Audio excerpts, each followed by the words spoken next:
Hit the closing it. He's coming, he's leaving. Okay. Ready, Matt? Yep.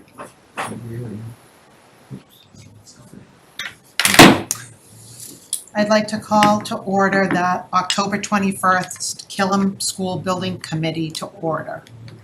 And we'll do a roll call vote because we have a lot of members remote. Pat? Here. Sean? Here. John? Yes. Chris? Here. Kirk? Here. Ed? Here. Greg? Here. And Nancy is not going to make it tonight. So quick review of our agenda.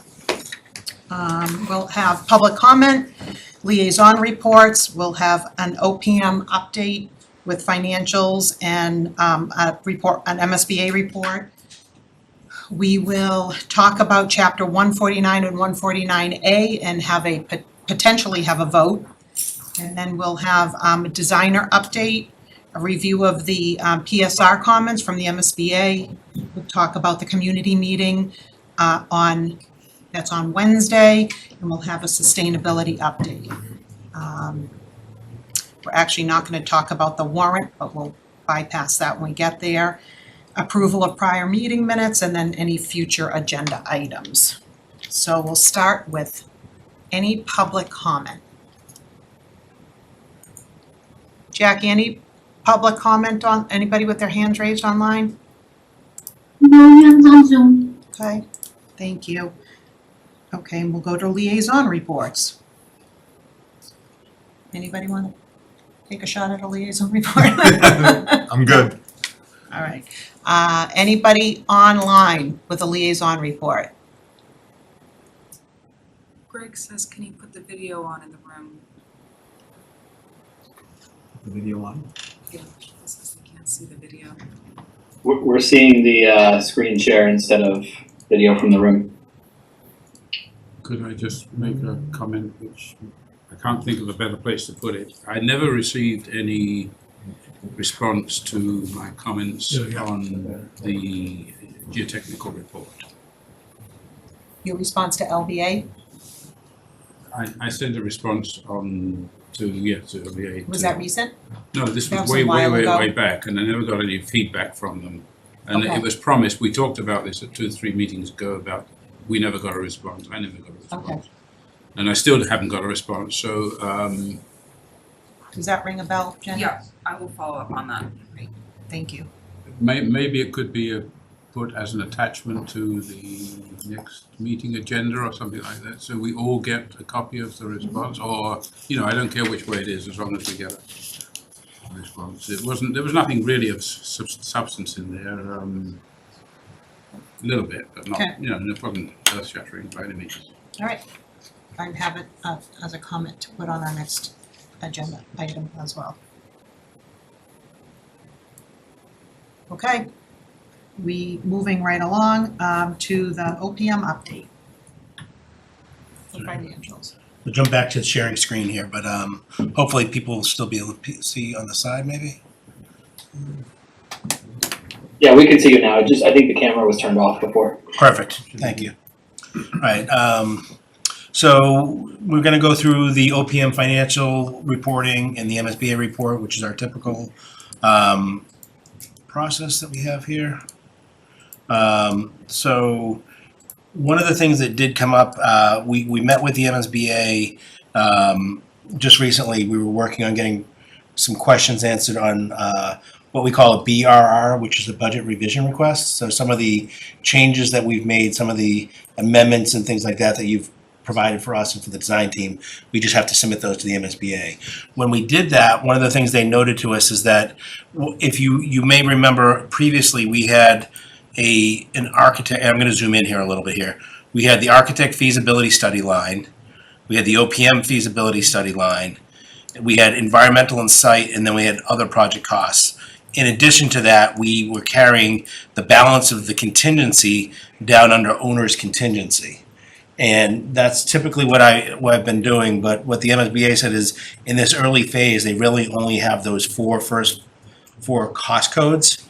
So what they asked us to do was to move the funds that were shown under contingency into the other project cost line. So we've done that tonight, and I'm gonna show you the budget adjustments in a minute, but what you can see here is we still have, an overall budget of $2.2 million here. That has not changed. And what we're showing here is that the majority of that money that was shown as contingency last time is shown in this column, and if I scroll up so you can see that that's called uncommitted costs. So that's money that we haven't committed to anything yet. So it's really showing it as contingency, but just on the line item, if that makes sense to everybody. So that's really just to be consistent with the MSBA paperwork. So what did we have to do in order to make that adjustment? We had to move the money up on the original budget, but we have been doing budget adjustments internally. And if I go to the next page, you can see the new budget adjustments that we had to do. So basically, previously we had taken $50,000 from contingency, and now we basically moved that back to contingency and have taken it out of the other cost line item, basically. So anything that we took out of contingency is now being taken out of that other cost line item, basically. So rather than deleting what we did before, we kept what we had in there and we reallocated it again so that you can follow along and kind of follow your way through if you were looking at last month's and this month's. So hopefully that makes sense. I'm happy to answer any questions, but the 4 new adjustments that we're showing here are all adjustments just to account for that. There was no other adjustments here this month. It was really just to get those propay codes in line with what the MSBA was looking for. All right, so that's what we have for budget adjustments. What we have for expenditures this month is we have 3 invoices, 3 line items for LBA. It's actually 1 invoice, but it's again 3 different cost codes. And then we have 1 from Colliers here, and those are our typicals. Those were sent over to Matt's office a couple weeks ago, maybe a week and a half ago now. And those we'll be asking for those to go into the payment process, basically. Any questions? I do have the actual invoices if anybody wants to take a look at them. They were in the packet that was sent last night as well. I'm actually, that's what we're sharing here. The next section I have here is just continuing to monitor our cash flow. So I'll zoom out here just a little bit. We have the OPM, we have the designer and consultants, FF&E, construction contingencies. I will be adjusting this contingency to move it into that other category, which is basically falling in underneath these first 2 columns here. But we did show it over here, just again, kind of a baby step to move in there. What we are showing right now is we were projecting potentially almost 1.2 million to be spent as of today. We've only spent about 800,000 of that. You can see in this contingency column, there's a large number of contingency items that we just haven't really spent. We haven't needed to. Whenever we do a cash flow, we always assume that we're going to spend the full budget, even though hopefully we don't, right? But you always project that you are. So that's what we're doing there. And also I think we might be a little under where we were projecting our budget, so we've just been a little more frugal with that. So Mike, when you, on the contingency, you say you're gonna move it out of that column into the, like, is it gonna go equal, or is it, how does it? So if I go back to that cover sheet, the summary page, the other project cost kind of falls under administrative. Okay. So where that will fall is actually under this FF&E and miscellaneous. So Okay. we'll just slide it all over here, so it won't actually add. You're not adding them to the other 2. Oh, yeah, that's Yeah. fine. Just curious as where it was Yeah. gonna go. Great question. All right, and then graphically, we're just showing that. You can kind of see, in general, we're kind of on the same general trajectory that we were at. We're just not spending all that contingency, so that's good. All right. Other than that, I do have the invoices here. We do also have an amendment that we had sent forward for LBA.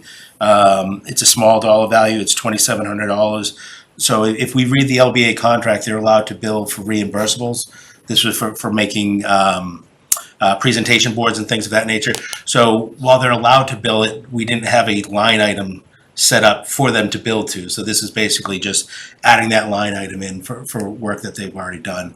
What we did talk about is hopefully going forward, we can kind of project that ahead. One of the suggestions I've made with several of my districts is that it might make sense to even give a $10,000 line item or something in there so that these reimbursements can be billed against that as things come up. Because often what happens is you're having a community meeting or something and you say, hey, Jenny, can you print that out? And I need it on a big board and I need 4 copies of it or something like that. And it's a little bit of a last minute thing. So it might be something worth considering. We did not present that this way tonight, but we could certainly bring something forth at the next committee meeting, if that makes sense. To do for schematic design. Yeah.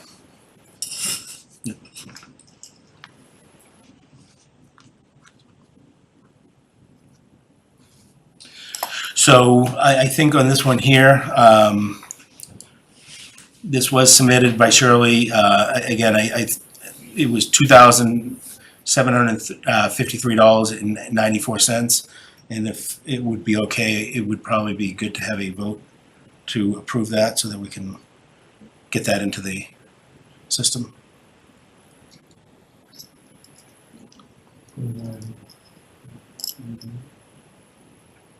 So I'm on a different page. We'll do all this, votes at the same time.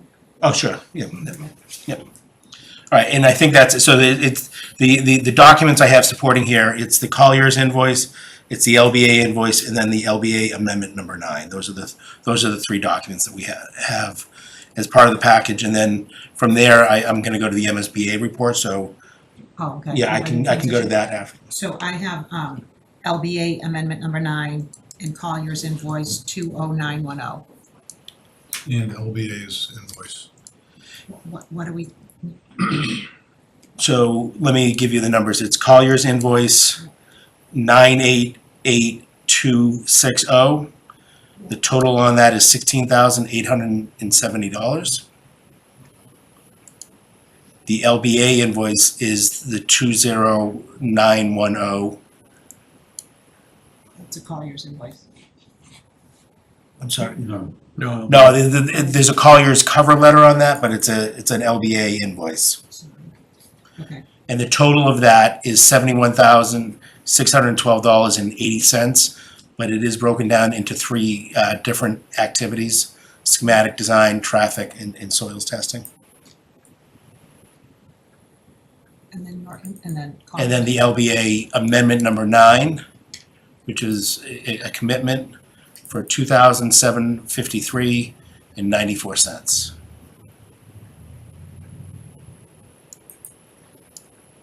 So I have LBA invoice 20910.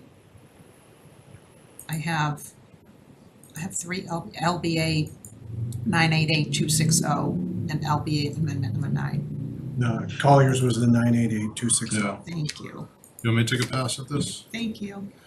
Now that I have it. We'll go slowly. Make a motion to approve Collier's invoice number 988260.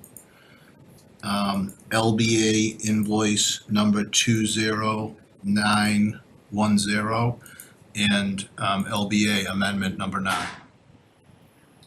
Second. Seconded by Chris. Any discussion? We don't need amounts in those, right? Just the invoice numbers is fine. Yeah, we can Yep, perfect. put the amounts in. Yep. Okay. That was the max of my capacity. He's I didn't want to tax you, Pat, I just was checking, Yeah. just making sure we're compliant. Okay, so we will have a vote. Pat, Yes. Sean, Yes? John, Yes. Chris, Yes. Kirk, Yes. Ed, Yes. Greg, Yes. and Carla, yes. So the motion passes. Excellent. Thank you. Mike, I think there's a cover letter you put on LBA's invoice. You reference the invoice twice, and in one place, I think you have the wrong invoice number if you want to just. Okay, we'll make a correction on that. It's probably just a copy paste from last month. But it actually shows up in 3 places, and 2 places it's listed the right number, so. That's what was confusing Carla. Thank you. Thanks for that. I'll definitely get that over. We'll get it over for an update to you, Matt. Thank you. All right, so the MSBA monthly report, this is the report that we send off to them every month. We like to give that to you for reference. Most of the information in there is basically the information that we just shared with you with the financials. As we get into construction, there will be more information about activities ongoing and things of that nature. But I'm happy to review anything that anybody has any questions on, but I wasn't intending to spend a whole lot of time on that. One of the things we do have in there is the schedule. And what we did for everybody's tonight, again, this is very small, but if you are able to zoom in on it, you can kind of see we've highlighted in yellow basically where we are today through the end of the year, so that you can look down graphically and see where are we coming into. We're coming into this section here, which is really the MSBA PSR review, getting into the schematic design, getting the MSBA board to approve the PSR, and then working towards SD cost estimates and things of that nature. So that is consistent with what we're going to be getting into in a little bit. When Jenny gets up, she's going to give a much better detailed breakdown of the activities we're actually doing currently. But just again, this is something that the MSBA is looking for, an overall master schedule, and we're providing that to them monthly, and we wanted to share that with you.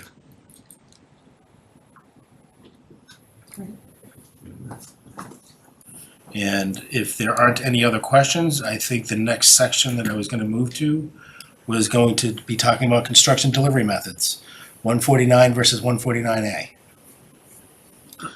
So I mentioned to Carla at the beginning, right before the meeting started tonight, that some of this might be very basic, especially for several of the members of this committee, but we did want to give a presentation that kind of talks about the pros and cons of each, not just for the committee, but for the general public as well. So if people have questions, hopefully this will help answer some of those questions that they may have. Do you want to take this out of order? So I think what I'd like to do is I'd like to present this. If we decide that it's right to take a vote, I would suggest maybe waiting until we get through the design part, because we are going to talk a little bit about sustainability tonight, and we're going to be looking to have a meeting with the Geothermal Brain Trust, and I think that discussion might have some impact on this. So, and maybe as we get into it, I'll say, hey, this is where it might come in. Thank you. All right. So. Just to give a little bit of background here, for a long time in the state of Massachusetts, there was one construction delivery method. It was Chapter 149. People know that as lump sum or design bid build, and that was really the option, the only option we had. And then in the early 2000s, the legislature decided that they wanted to have a second option. And in 2004, they approved what we call Chapter 149A, Construction Manager at Risk, CM at Risk, or CMR. You'll hear us abbreviate that a lot oftentimes. It's applicable to projects that are greater than $5 million in construction. The one thing that with that is you do have to petition the state to ask for permission to use that delivery method. I think that was something that was more important early on. It's kind of a rubber stamp now. In general, you submit it, they look at it, and as long as the project's over $5 million and the committee has voted on it, there's not a lot of back and forth on that anymore. But I think when it was new, it was a checks and balances system that they wanted to make sure that the municipalities or the districts that were using that actually understood what they were getting into, basically. So to talk a little bit about each of the items, and again, if anybody has any questions, please jump in, interrupt me, ask me questions. But Chapter 149 is the traditional method. One of the keys of Chapter 149, design, bid, build. You design it first, then you bid it, then you build it. So the documents have to basically be 100% done. The bid is awarded to the pre-qualified lowest bidder. So there is a pre-qualification process. DCAM certification is required for the general contractors. It's also required for the filed subcontractors. Just so people understand, filed subcontractors, there's certain trades that the state asks to bid directly. In general, I'd say it's about a 50-50 split. Half of it's the general contractors, non-filed sub work, and half of it is the contractors. Some jobs it's 60-40, some jobs it's 40-60, but if you say roughly about 50-50 is your kind of typical split on that. Mass general law does require us to pre-qualify general contractors and filed subcontractors if the project's over 10 million, and our project will be over 10 million, so we will be doing that. The contract is based on a lump sum amount, and the last note I have here is less technical, but more just for understanding. If the work is in the documents, the contractor owns it. If the work isn't in the documents and you need it, then it's going to be a change order to the contractor. So it's always good to have tight documents, and LBA is going to do that no matter what. But we do have that just that clarification that people understand that's maybe the risk that you're taking on this side, is that you've got documents complete, and hopefully as long as they're complete, we're good. Can you just touch base on who does the pre-qualifications? Sure. So what we will do is we will get to a point where we're ready to go out to pre-qualification. So my team will actually draft a pre-qualification request for qualifications. There's typically two different ones. They almost are exactly the same, but one is geared towards the general contractors, the other is geared towards the filed subbidders. Those get submitted out at the same time. Usually they have them for about 3 weeks, and they come back in, and then they're evaluated by the pre-qualification subcommittee. Now, who's the pre-qualification subcommittee? It's one member from my team, which will be more than likely Shirley. One member from LBA's team. I don't know if that will be you, Jenny, or probably Jenny. And then there's 2 members that are voted on by the committee. Usually committee members, but we have had where a facilities director or somebody like that would have been, you might ask Joe to participate, say, even though he's not a committee member. But it's 2 members from the district, one from us and one from them. I will tell you, in general, we do the heavy lifting. We're going to provide the documents to everybody. Everybody in the pre-qual committee can review them. But as far as making the calls for all the reference checks and all that stuff, between LBA and Colliers, we take the majority of that. Again, if anybody on the subcommittee wants to do that work, we're happy to let them help out. But we typically do that. We organize it all. We bring it back. We review that. And basically, it's a scoring system of 1 to 100. You need to be a 70 to pass. If you're in the 70s or lower, we're probably going to take a real hard look at that to make sure that we're reviewing it accurately. I mean, we review all of them accurately, but anything that's in that range often might elicit a protest, and we want to make sure that we've got our ducks in the row, in general on all of that. But it's a process that I would usually say we like to kind of earmark maybe 3 months for it. We can probably do it in 2, but for example, I'm doing it in another district right now. We got all the packages in, and I'm sure Pat will be shocked, but we only got 1 elevator filed subbidder. And legally, we have to go back out and ask for it again. I'm shocked you got 1.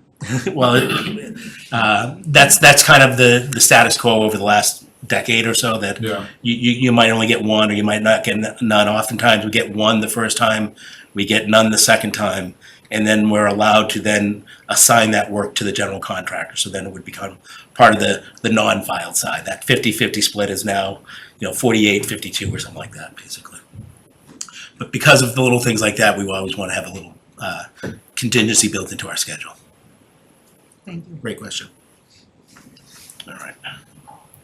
So now looking at Chapter 149A. So it's a CM at-risk process. So I mentioned this already. We have to go to the Office of the Inspector General, get approval in advance. It's literally sending them an email, or a letter.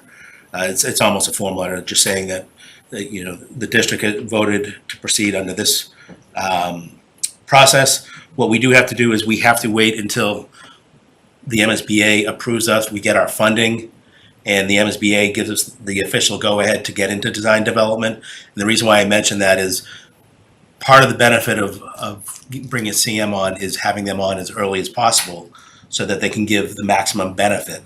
But it's a challenge because we have to wait till we get all the approvals from the MSBA, the funding and everything, like, we couldn't send that letter out today, say. We have to wait till after that DD period. We get the letter out to them. It does usually take about a month to get a response back. I think it's been getting a little bit quicker more recently, but it does take a little bit of time. So it's always that challenge of doing that and then starting that process. And what is that process? It's the pre-qualification, it's the selection and everything. So you're trying to get them on as early as you can, but it really, I'll say the best you can do is probably halfway through design development if you were doing that. So the CMR is retained early in the design process to provide expertise on budget, schedule, phasing, logistics, constructability. So that's the benefit that that's one of the benefits you're trying to get by bringing a CM on, is having them on earlier. But like I said, there's a little bit of a challenge there that we probably can't get them on before the middle of design development. The CM is selected based on qualifications and then with a fee, and then negotiation proceeds after that. So in other words, when they're submitting their package to us, they submit a qualifications-based package, and then they submit a sealed package, which includes their fee, their general conditions, but none of the other costs. It's really their costs to us. And we rank them based on qualifications first, and then we open up the pricing packages, and then if we feel that there's an adjustment needed, you would make that adjustment. Typically, the adjustment really shouldn't be done off of price. The one exception is if, say you had 4 CMs and the one that you picked as the most preferred was double the price of everybody else, then that might weigh into your factors or something like that. But typically that process is supposed to be qualitative, not quantitative. Mass General Law requires pre-qualification of trade contractors still apply. So we talked a minute ago about general contractors with filed subcontractors. For whatever reason, they changed it from filed subcontractors to trade subcontractors. It's the same exact trades, it's the same exact people that basically do that, but it's filed sub versus trade. It's just the terminology they use, so that's what we do there. You have a greater ability to have early packages, allowing construction to start prior to full completion of the design. I say greater ability. You do have the ability to do early packages when you have a general contractor on board. In fact, I'm doing it right now in Whitman. We're doing an early package to secure switchgear and a generator because we know they're long lead items, so we're just getting the clock started on that a little bit sooner, about 6 months before we get the GC on. That's a very easy one for us to do. Sometimes if you have a large site work or a large demolition or something like that, you can do an early package before the general contractor comes on. But typically those early packages are completely separate from the general contractor. So we have a contract to supply the generator and supply the switchgear, and we are handing it over to the electrical contractor. So there is a little bit of coordination there, but it's completely separate from the contract we go with the general contractor. The difference with the CM is if we have them on early at that middle of design development, we could actually have them bid out those early packages, and the site contractor would be they could hire the site contractor that's ultimately going to do the whole job to do that early work and start that early work earlier. So that's one of the advantages of CM at risk, is that if you have a strong need for early packages, it starts to make you think that might be, more advantageous than the 149. I'm not saying it's always the right choice, but just it depends on what those early packages are. Like I said, in Whitman, early package was switchgear and generator, pretty cut and dry, pretty easy to do, and they're going 149 with that early package is actually Chapter 30B, which is a whole another procurement method. So generators are also delayed? So we had talked with our design team over there, in the plumbing, electrical, fire protection designer there said, if we're ordering the switchgear, we might as well order the generator as well. We actually had discussions about air handling units and things like that, and they didn't feel that it was needed for that one, or at least not at this time. But those are the two things that we decided that was something worth considering. So you do have a greater ability to have wider options on early packages, just because you've already got the CM the construction manager on board, and they can start doing some of those early packages. Those early packages can sometimes be done even before the documents are 100%. Again, depending on that, there's a risk reward there, right? You're starting earlier, so you're getting a head start on it. But if you're putting the concrete in and then you're doing steel coordination later, there might be some rework that you have to do because of, coordination wasn't 100% when you started the concrete. And then last but not least, the CM at risk. Whenever you see our list, like when we were showing our financials earlier, we have 2 lines at the bottom. One is construction contingency and one is owner's contingency. Those are contingencies that you control. Under CM at risk, there's a third contingency, which is built into their price. Their price is called the GMP, guaranteed maximum price, but that includes a contingency in there. Now, they typically have to ask us for permission to use it still, so we still have the ability to verify and make sure it's being spent properly, but that's to fill in some of those gaps because you got them maybe going before the documents are 100%. Do you have a, like an overall number of how much chapter 149A costs, their costs are more than chapter 149? We do, it's actually gonna be on a slide coming up, so. A couple of clarifications. This was something I got from a colleague. A lot of times people hear chapter 149 and they hear lowest bidder. It's low bid, it's lump sum, it's low. And I just want to make sure that people understand it's the lowest responsible, eligible, qualified bidder. There's a qualification process that we're going to go through, and we're going to make sure that the people are doing, like, I've been in the construction business for 30 years. If I started a company tomorrow, I couldn't bid on this project because I don't have that history of doing $100 million projects, right? So even though I maybe have done them as an OPM, or it hasn't been, Mike Carroll's name on the ledger, so I'd have to build my way up there. So there's a good process that the state does managing this, and when we work through that. So when people hear that lowest bidder, it is the lowest bidder, but it's the lowest responsible bidder. And I just want to make sure that everybody understands that. And then the other part of this is there's been a question, if we do pre-qualify somebody and then something happens after the pre-qualifications, are we quote unquote stuck with that person? And the short answer is no. Again, you always have the right to reevaluate those, but you've got to have some pretty concrete evidence of why you would have a reconsideration on that. So those are 2 things again that when people, I'll say, are in favor of construction manager at risk, these are 2 things that we hear a lot of times, and I just want to kind of maybe dispel those before the question's asked, answer the question. So that's what I had there. What I try to do is, this probably could be a lot more in detail, but I try to do kind of a comparison, kind of one to the other, just so that people have a general idea. So chapter 149, again, we have a general contractor there. DBB is design, bid, build.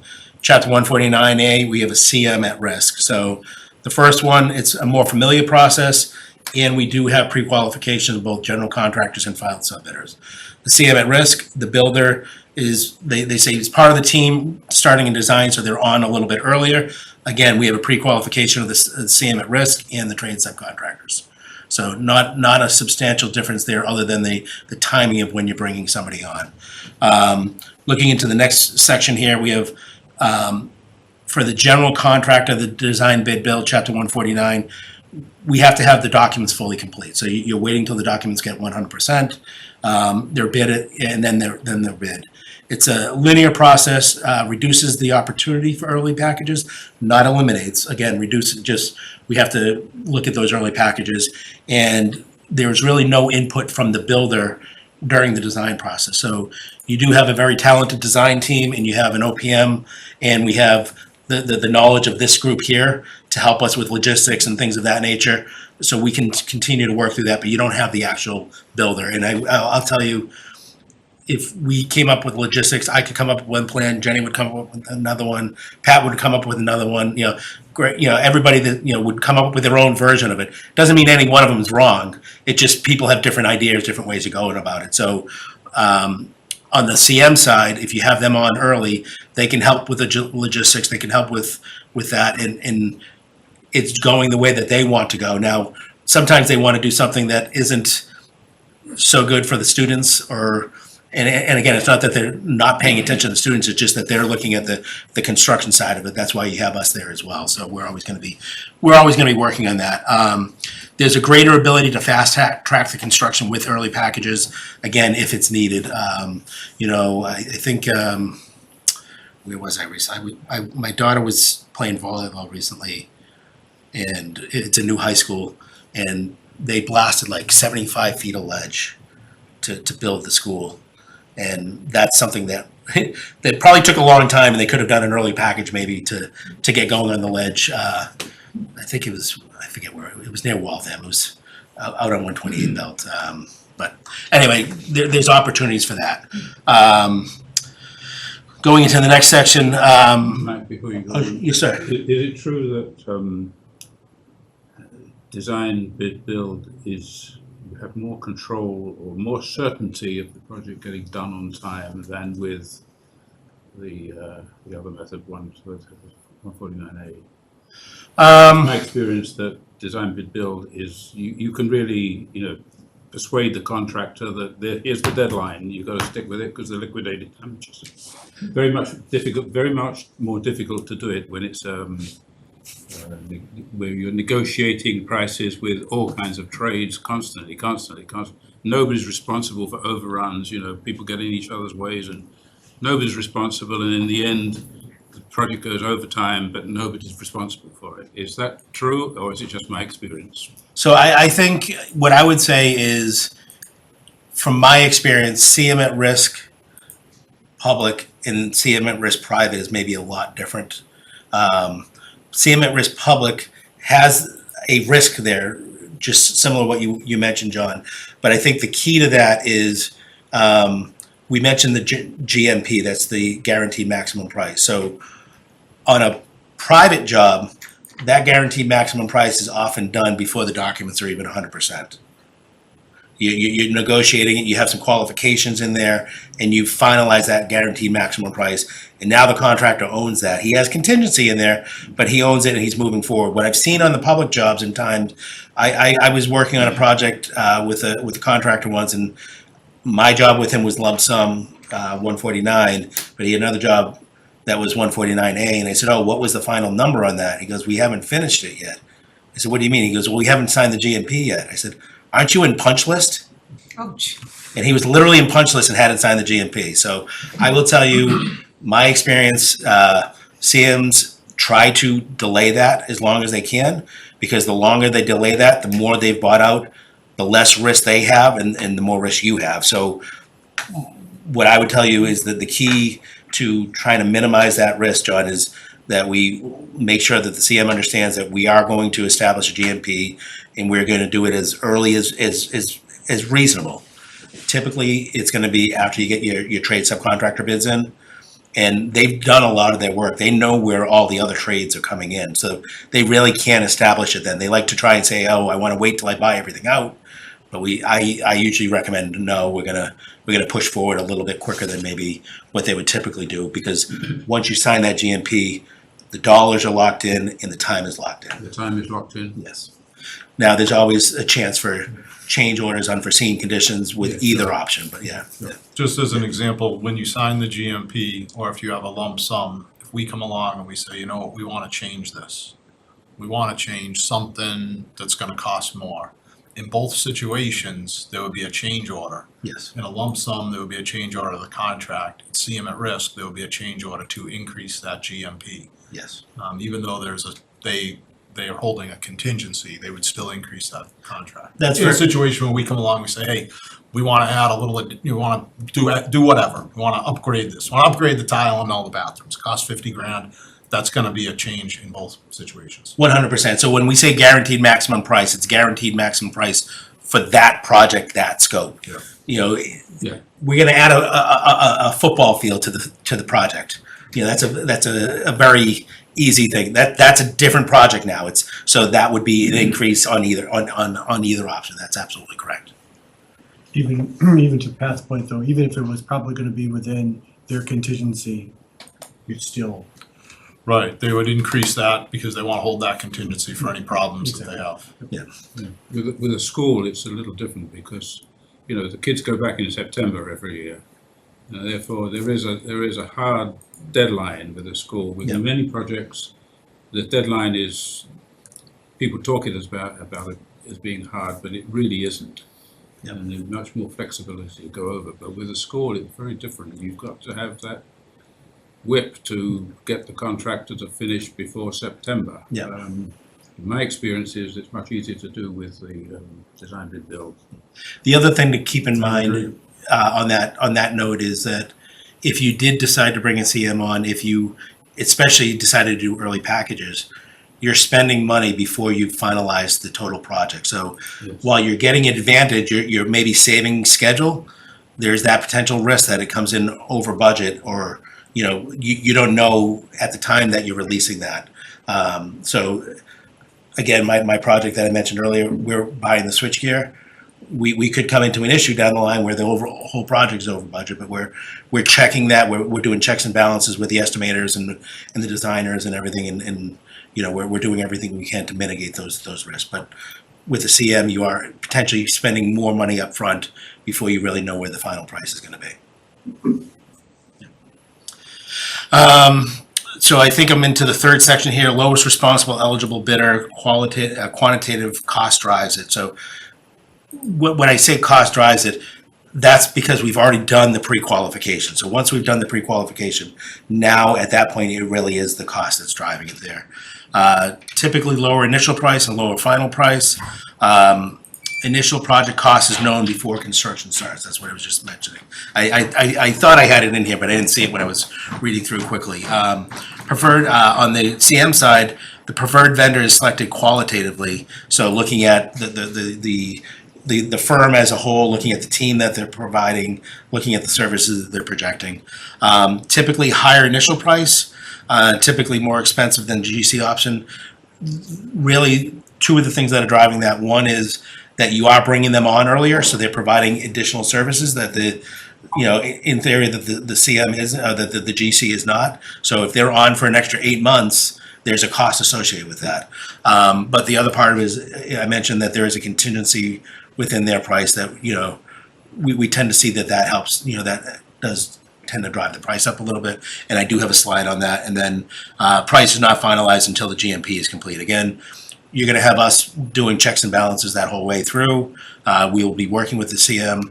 They will be providing estimates. And if they say it's X and it's X and it's X, and then we come to bid day and it's, or GMP day and it's, X plus 20%, then they're going to have a lot of explaining to do. But and then last but not least, in general, I think the more straightforward a project is, the more simple a project is, the more logical 149 tends to be.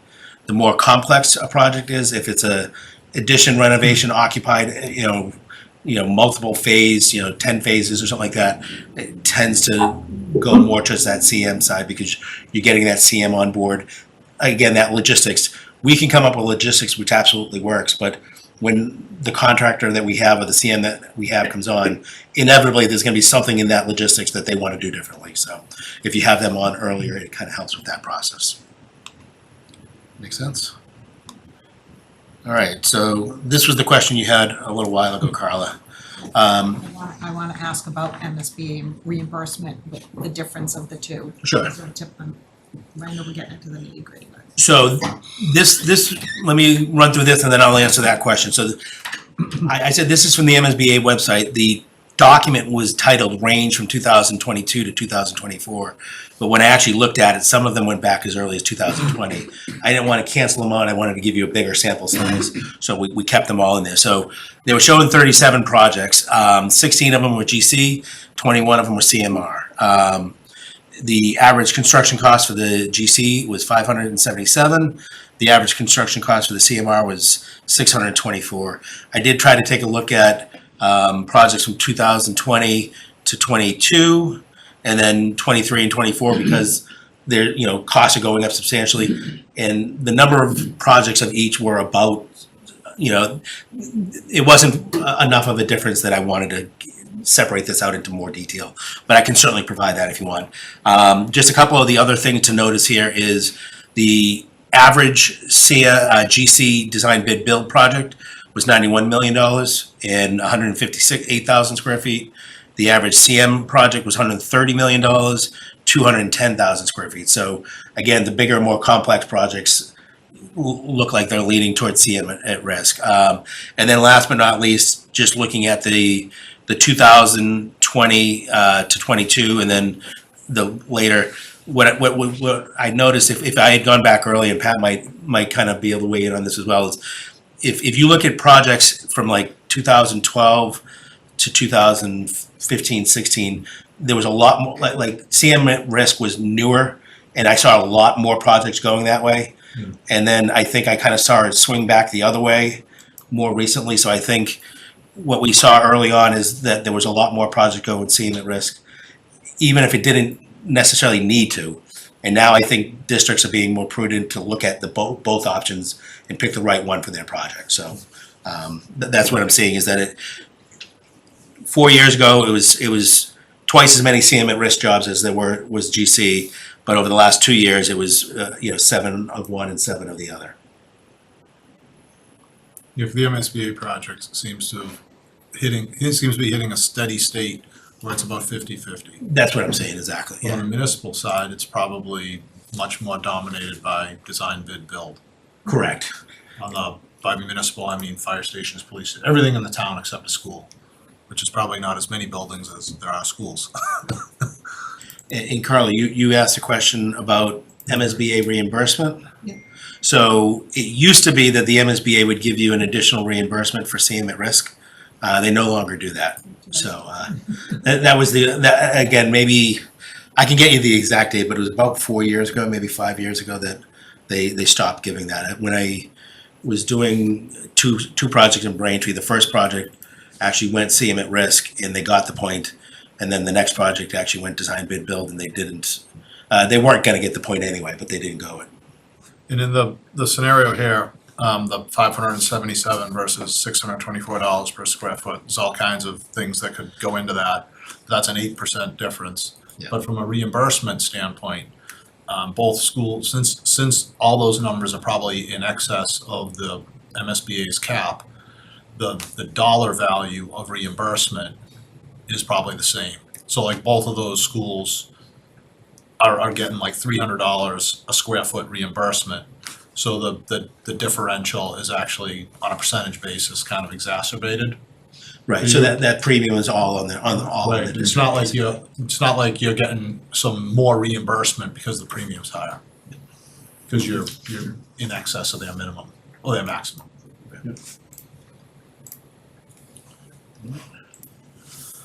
I actually, my experience, I would say that the cost difference is higher than 8%.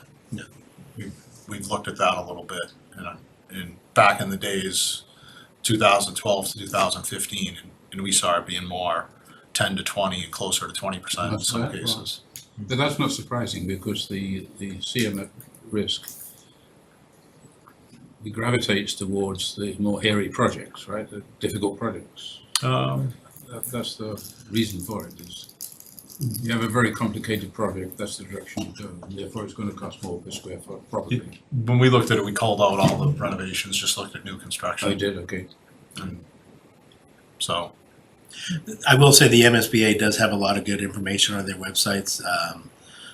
Unfortunately, a lot of it is in PDF form, so to try and kind of take it and do manipulation, Shirley actually is reaching out to them to see if we can try and get some of that in like an Excel file, so that we can try and find various ways to do a better comparison on that. But it certainly, to both John and Pat's points, there's a million different ways you can look at these. No two projects are the same, but you try and look at trends,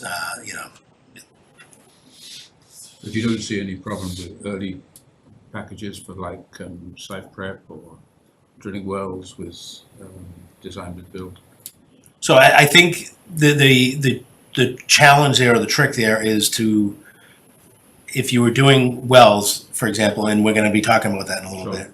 That's why I was suggesting we might not want to, might table the vote until after we have that, but I think if you can work it so that you can get the wells drilled and done and get that guy off-site, and then have the general contractor come in, from that perspective, it's just like ordering a switchgear. It's like, what you can't have is you don't want drilling the wells to then push the general contractor's start date out. Or maybe you do, maybe you have that understanding that well drilling is gonna take X amount of time, and instead of starting our general contractor on this date, they're gonna start a month later or 6 months later, and what is the ramifications of that, So so. it gives you time to complete the documents. Correct. Yeah. That's obviously the ramification. And yeah, so we'll definitely be talking about that. Yeah, I just wanted to add that our cost estimator, we asked him to estimate what the additional cost would be for CM at risk. And he estimated $5 million, so that's around 20%. 4.7 I just calculated. 5 million 5, yeah. on total, it's not 20%. It's not 20%. Of $106 million construction cost. That's 5 5%. million is 5%. No. Yeah. Who's your cost estimator? Thank you, Peter Bradley, he's better at math than I am. Okay. Right. So that's really it in a nutshell. Again, if there's any other questions, I'd be happy to answer them. But I think I was trying to give this with enough information that everybody can understand it. It looks like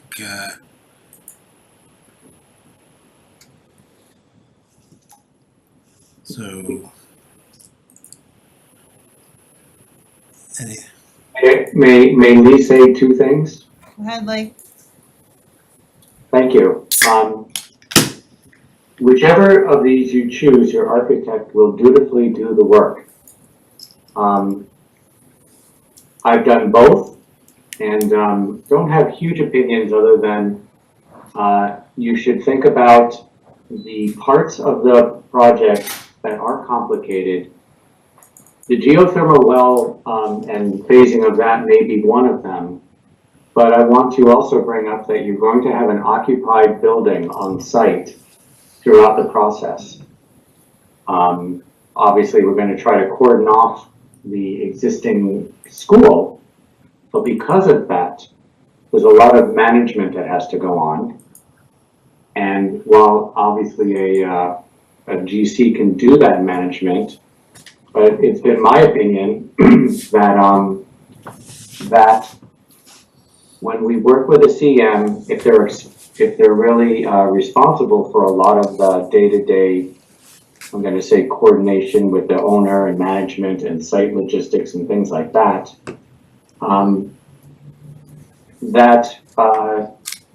usually construction administration, and Pat, this is nothing personal, it's been my experience, It's fine. is more difficult for the architect with a GC than with the CM because they have a pile of money contingency on the side that they can tap and they can take care of things.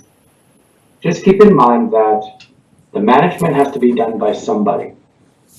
And if you're not paying a CM to do it, that puts more pressure on the OPM to do some of this management, the architect or construction, and quite possibly turning to the GC to do that management, which they might or may not want to do. And again, it is about the complexity of your project and the size of it. More than the early packages in the geothermal, I'm more concerned about the logistics of the existing school and the occupied safety and all of that on campus. During all of the, hey, we're shutting this down, we're opening this up, we're doing this, we're doing that. And not, so when you go out to a GC, they're seeing it for the very first time.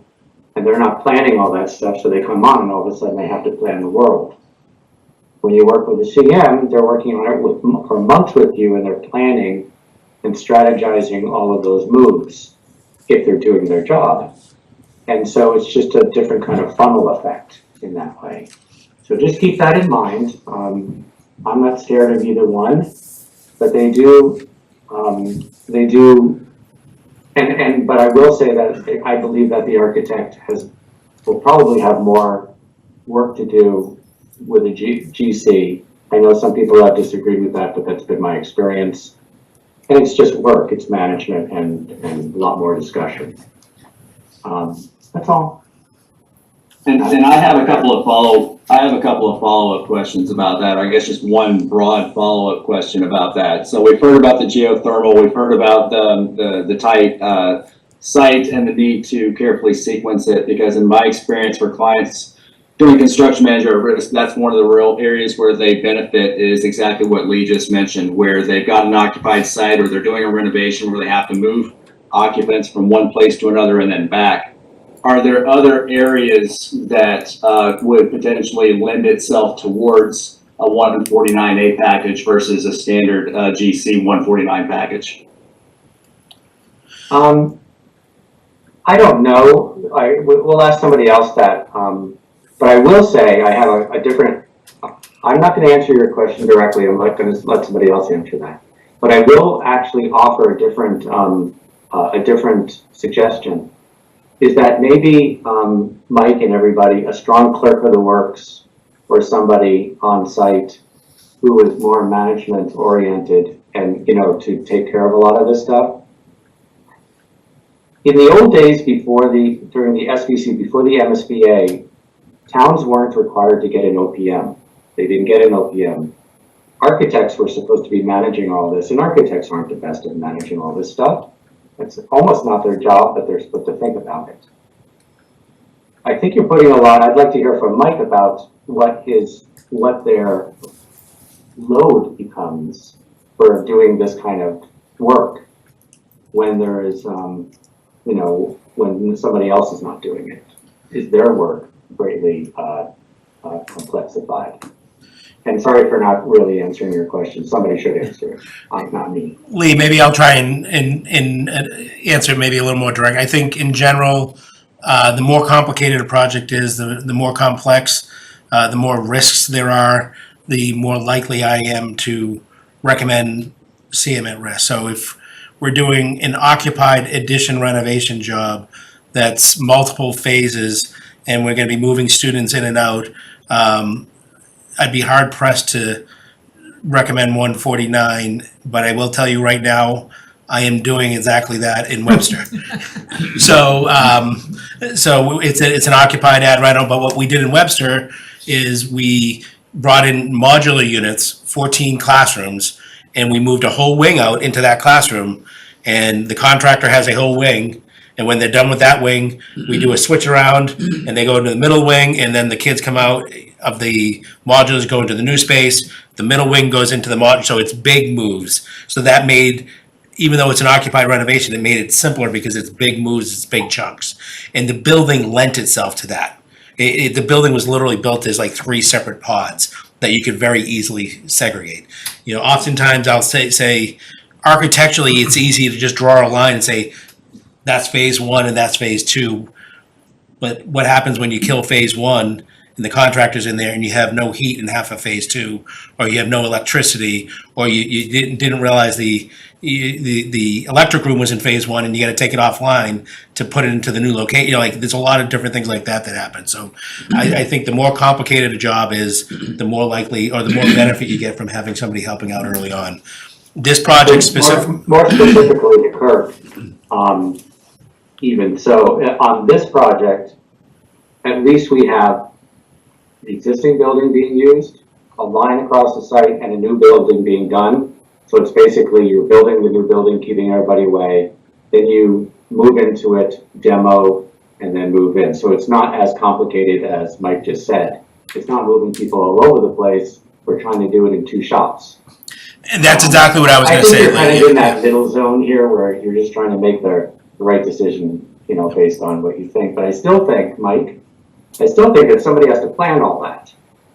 And I bet you're spending a lot of time working on that. Absolutely. Okay. Yeah, I do think that the site design that we have is the optimum in terms of separating the existing school from the new school. I mean, we have It's pretty obvious that during construction, the access to the site will be, for construction, will be off Haverhill Street, whereas the access to the site for the school will be off Charles Street. So there's no mix-up there. So we can, as they said, draw a line on the site and say this belongs to the contractor, this belongs to the schools. So we have an optimum situation in that regard, in the way the layout is developed. And I think that was done with intent. I think It that, was yeah, intent, yeah. yes, absolutely. I think the one thing that I would say that is gonna be a challenge, and it probably doesn't matter which method is, but from Lindsay's perspective is parking on site and drop off and pick up on site, and then having those play areas for the kids during that, those are gonna be the, construction is construction. We'll put a fence up around it and we'll handle the problems inside the fence. It's those other problems that we wanna make sure that we're mitigating or at least minimizing the effects on the staff and the students and the general public.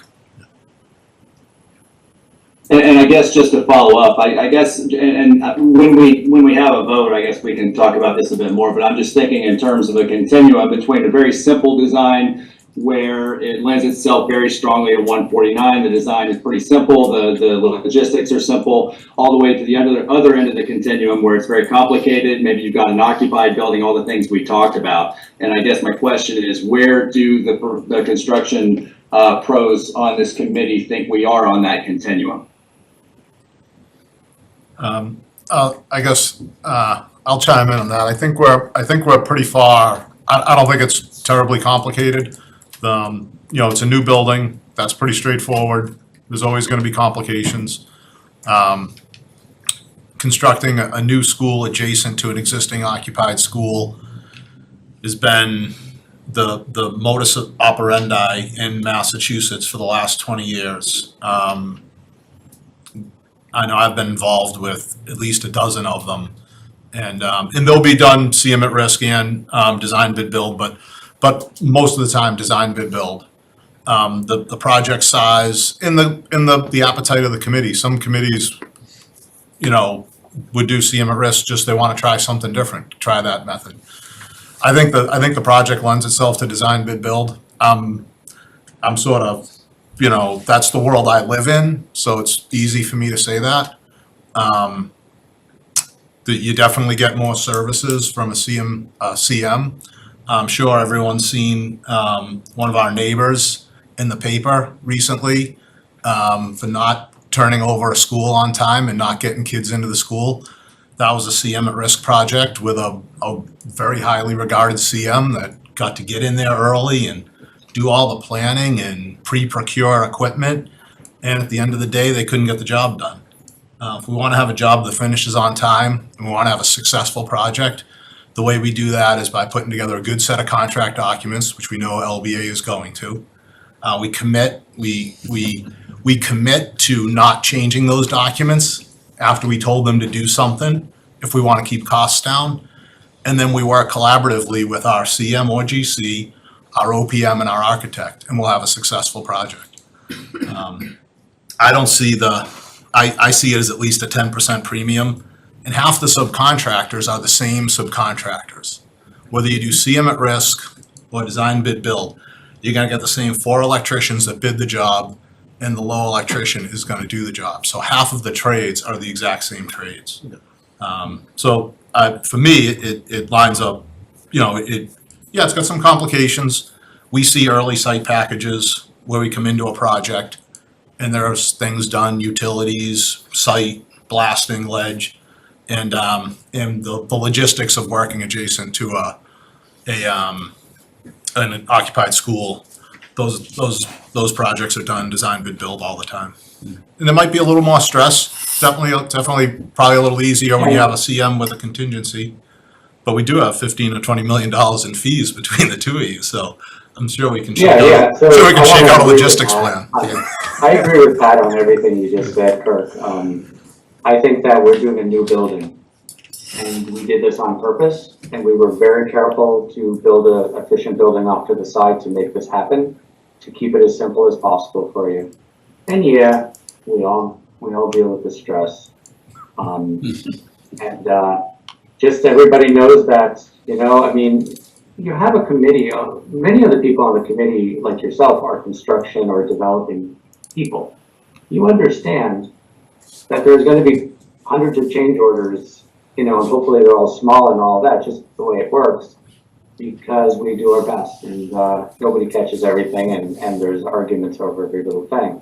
But, that's just the way it goes, and I think it'll work out just fine. We're on board.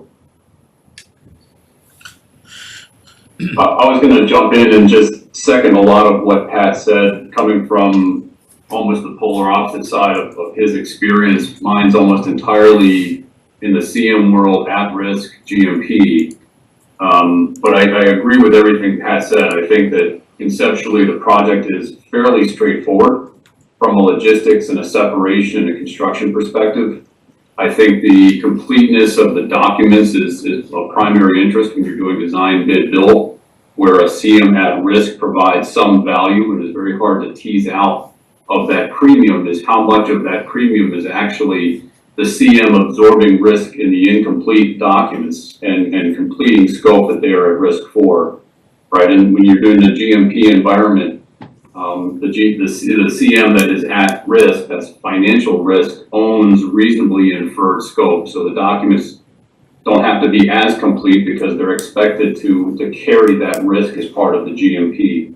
There's some inherent missed scope, anticipated expenditure that comes with a GMP that does not exist in a conventional 149 design bid build process. But this particular site, and to Lee's point, the nature of the site orientation, building type, layout lends itself logistically to a single clean separation between the construction side and the occupied school side. And I don't think there's any reason, even considering the possibility of trying to drill wells early or early package, to consider or contemplate 149A and doing this CM at risk.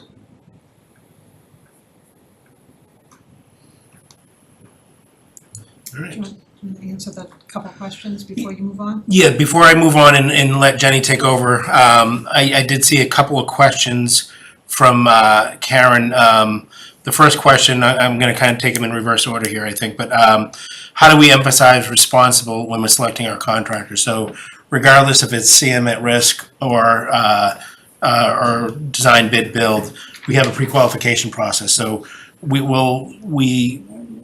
have a pretty standard form that we use, but we are allowed to adjust that as needed for the individual district if there's certain things we want to focus on or things of that nature. But what we do typically is we're trying to find contractors that have experience with this type of work, this size of work, this scope of work, have a track record of doing it successfully.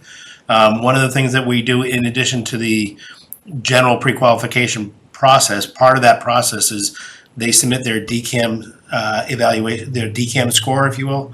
And what happens is every contractor that does work in the state of Massachusetts on public work, at the end of the job, they get rated by the owner on that job, and they get a score. And so you can kind of see if they've got lots of 90s and 95s, they're doing a really good job. If they've lots of 50s, then they're really doing a really bad job. Anything below 70 is or 80.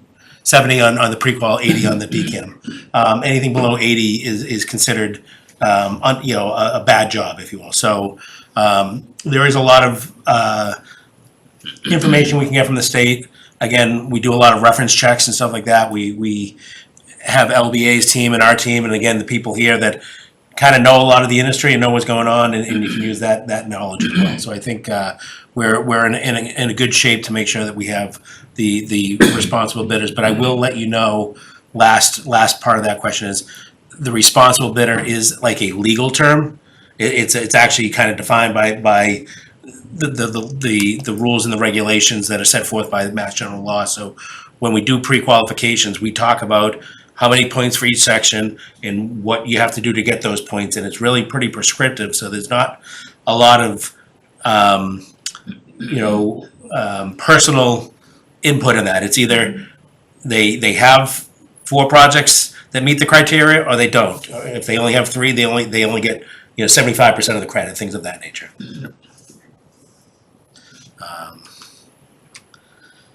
The other question, Karen, you asked was on reimbursement, and sorry that I didn't see this. This was probably during the financial presentation. You asked if we have an update on the reimbursement to date, and I can work with Matt to get you a more specific answer on that. But in general, I think through our ProPay submission 4, we had submitted about $550,000 worth of costs, round number, and about 200,000 of that was eligible for reimbursement. So that's the 45%, the 45.95% calculated against the 500.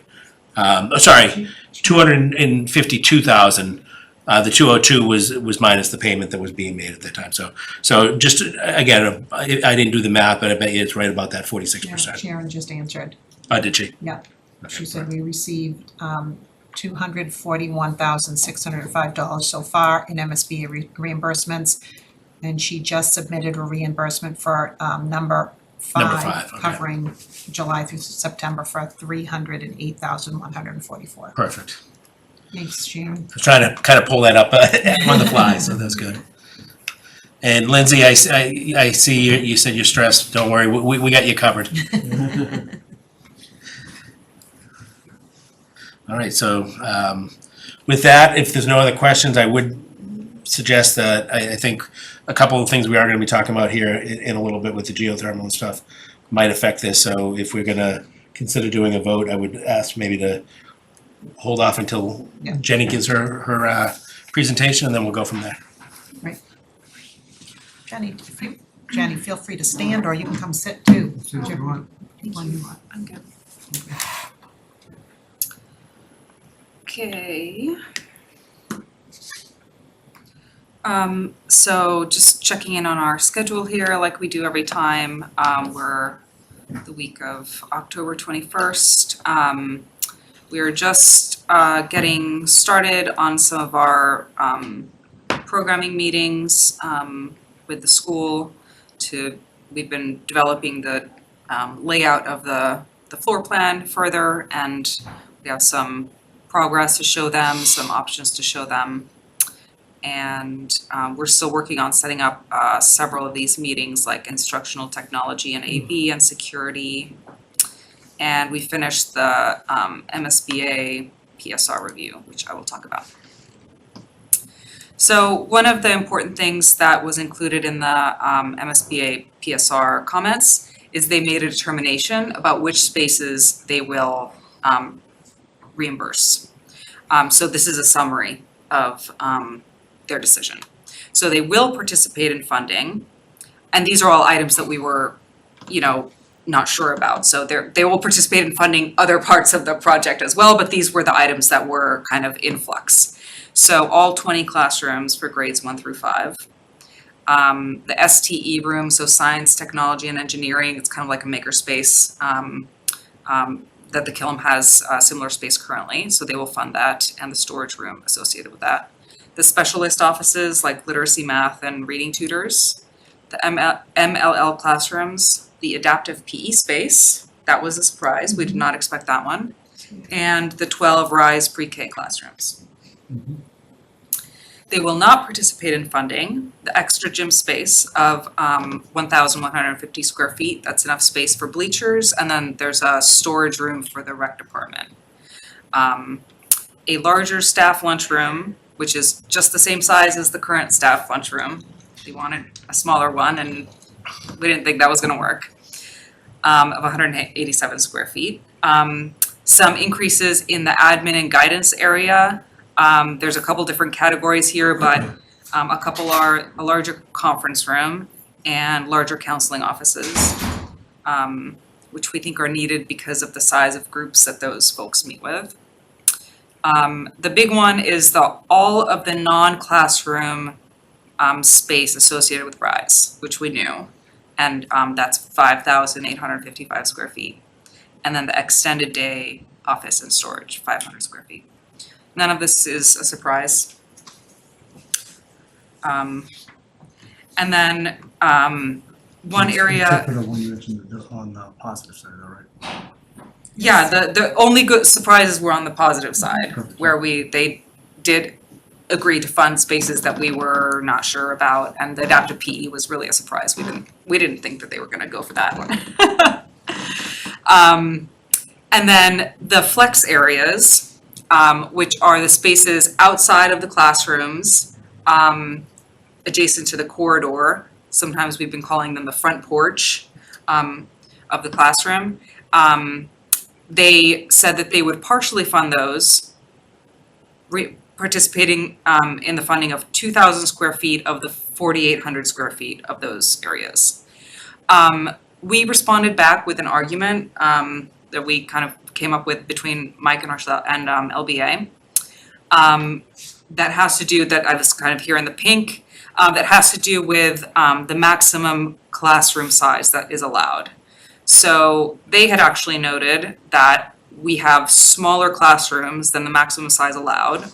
Our classrooms are 900 square feet, the maximum is 1,000. And one of the reasons we did that is to kind of use that extra space for the flex areas.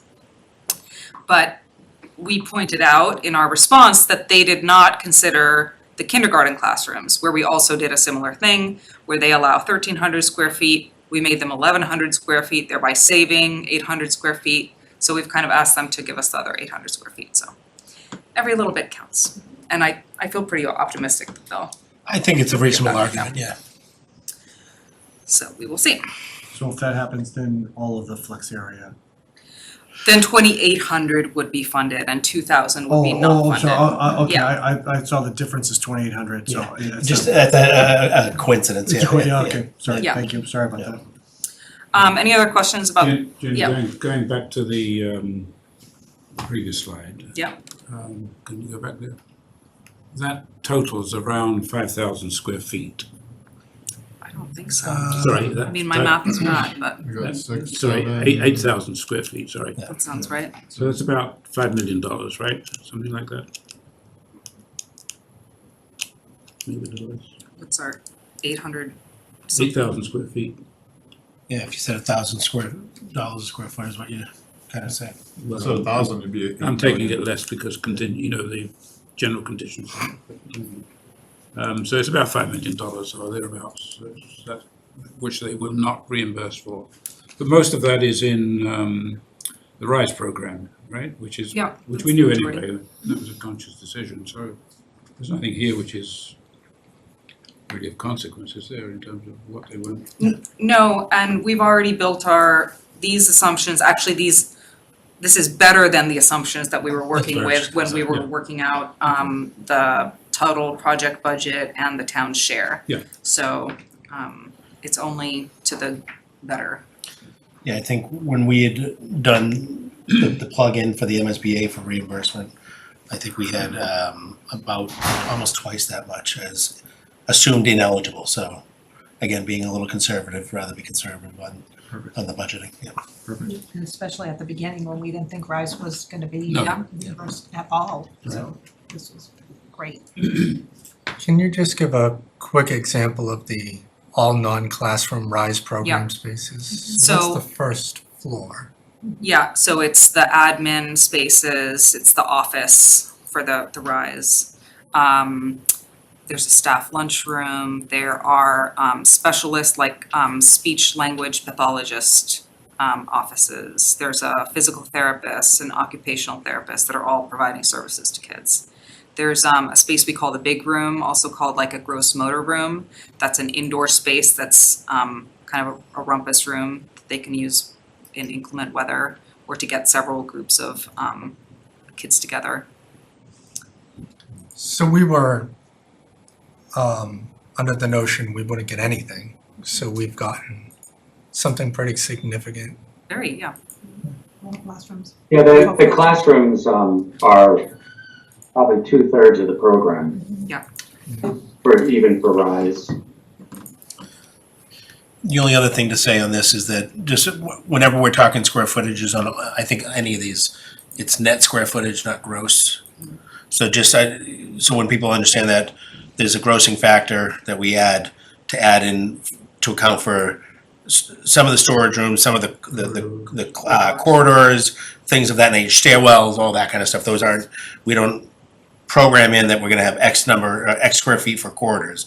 You design the rooms and then you figure out what you need for corridors and it kind of infills, but it's generally about 1.4. 1.5 1.5. is the grossing Yeah, factor. alright, so Can someone tell me what Karen had a question and I I can see if I can find it. can see what it was. Only saw part of it. Could you include the answer to RISE non-reimbursement space to information on the website? Just included in the FAQs. Yep. I think so. That's not my department. Jenny, on the last slide, it says specialist. Is that supposed to be art, music, PE, or is that actually the tutor and literacy That's the- specialist? That's the tutors and the literacy, art, music, PE, that's all reimbursed. Great. What we had a You're question, thinking of specials, so probably these are academic support offices. math in your tutor, role. reading tutor, literacy specialist, those guys. Thank you. Okay, any other questions on the ESR? Great. So next is, I'm just gonna give you a brief preview of the material we're gonna share at the community meeting. We're still working on the material, so this is it's in progress. The topic of the community meeting is site and community use. So we're gonna share the current site plan, what the how the site areas are programmed. So the WOW Center, which is like the environmental education area, a U12 soccer field, 3 through 5 play area, K through 2 play area, an outdoor dining patio off the cafeteria toward the Haverhill Street side, and then the Rise playground, which is also on the Haverhill Street side. And then where there's a drop off, there's kind of an arrival plaza courtyard. Because it came up in the comms group meeting, the question was raised, what about the softball field? So we've been looking into this matter, so I wanted to share what we know right now. So I called Jim Sullivan, the rec department director, and he said his need is for a soccer field. And he said, I haven't really heard that there's a need for a softball. So he was gonna do some more legwork and talk to the softball league and find out what the need is there. His sense was that it wasn't a big need. So we're gonna do some more investigation there. At the same time, we did also look at what the impacts would be of putting a softball diamond. Diamond, yeah. You got it, you got it. You killed it. It's a diamond. Not a sports girl. Couldn't tell. So we would, in this scenario, this is not great because you can see that there's really no outfield in this, for this softball field. But at the same time, Jim said that the kids who do use that current softball field, it's like very little kids and would be fine, Yep. kind of. So we did have to move the field, the soccer field, over about 30 feet, so it makes the playgrounds a little bit smaller. I think that might be a reasonable trade-off. The playgrounds are still a pretty good size. So we'll continue to look at this. We'll bring it up at the community meeting, kind of take the temperature of that room, and we'll see what Jim learns talking to the softball league. So we're looking at it. Appreciate it. And then Terra Inc., our landscape architect, is gonna share something similar to this, but with the images that are a full size so you can actually see. So they're gonna kind of just talk about the different areas of the site and kind of the different characters and qualities of those areas. And then we'll hopefully have a good discussion and hear from people what they wanna see, you know. You have to have swings. No, you can't have swings. It'll be like that. And we need bike racks. I don't like bike racks. Yep, that's community meetings. And then we will also share like just the plan to show where the gym is located, and we'll talk about, you know, you come in, there's this kind of large, generous lobby, and then you go up the stair to get to the gym. The gym is on the second level. The cafeteria is on the ground level, and that those are all very distinctly separated from all the classroom spaces. There's easy to lock these doors to kind of close off those classroom areas and have the gym and the caf be accessible to the public. That's all. Any questions about that before I go to the sustainability? I think the only other thing I would say is when you're talking to the gym, just make sure we have the elevator that has the access as well, right? So it's not, it's fully accessible. Yep. The elevator in there somewhere. I think it's right next to right below the gym. Yep, you're right. Okay, so sustainability update. So I'm gonna try to describe to you the 5 HVAC systems that we are proposing, or that we are looking at for this study.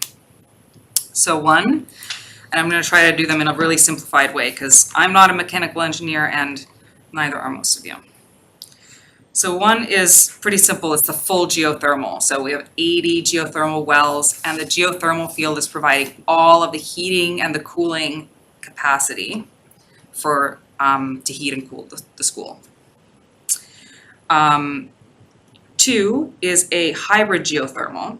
So here we have a smaller well field of 60 wells, and then that doesn't provide all of the heating and cooling that you need. So we add a cooling tower and an electric boiler to boost and to meet those peak loads, right? When the hottest days and the coldest days. But, 85% of the days or whatever, you don't need that supplemental heating or cooling. Option 3 is a half geothermal. So it's the same size, that smaller well field. But what we've done here is we've separated the heating and cooling of the air, right? Because we're still providing fresh air into all the classrooms, all the spaces. And that fresh air has to be heated and cooled before we bring it into the school. So we've separated the heating and cooling of that air from the primary heating and cooling of the spaces.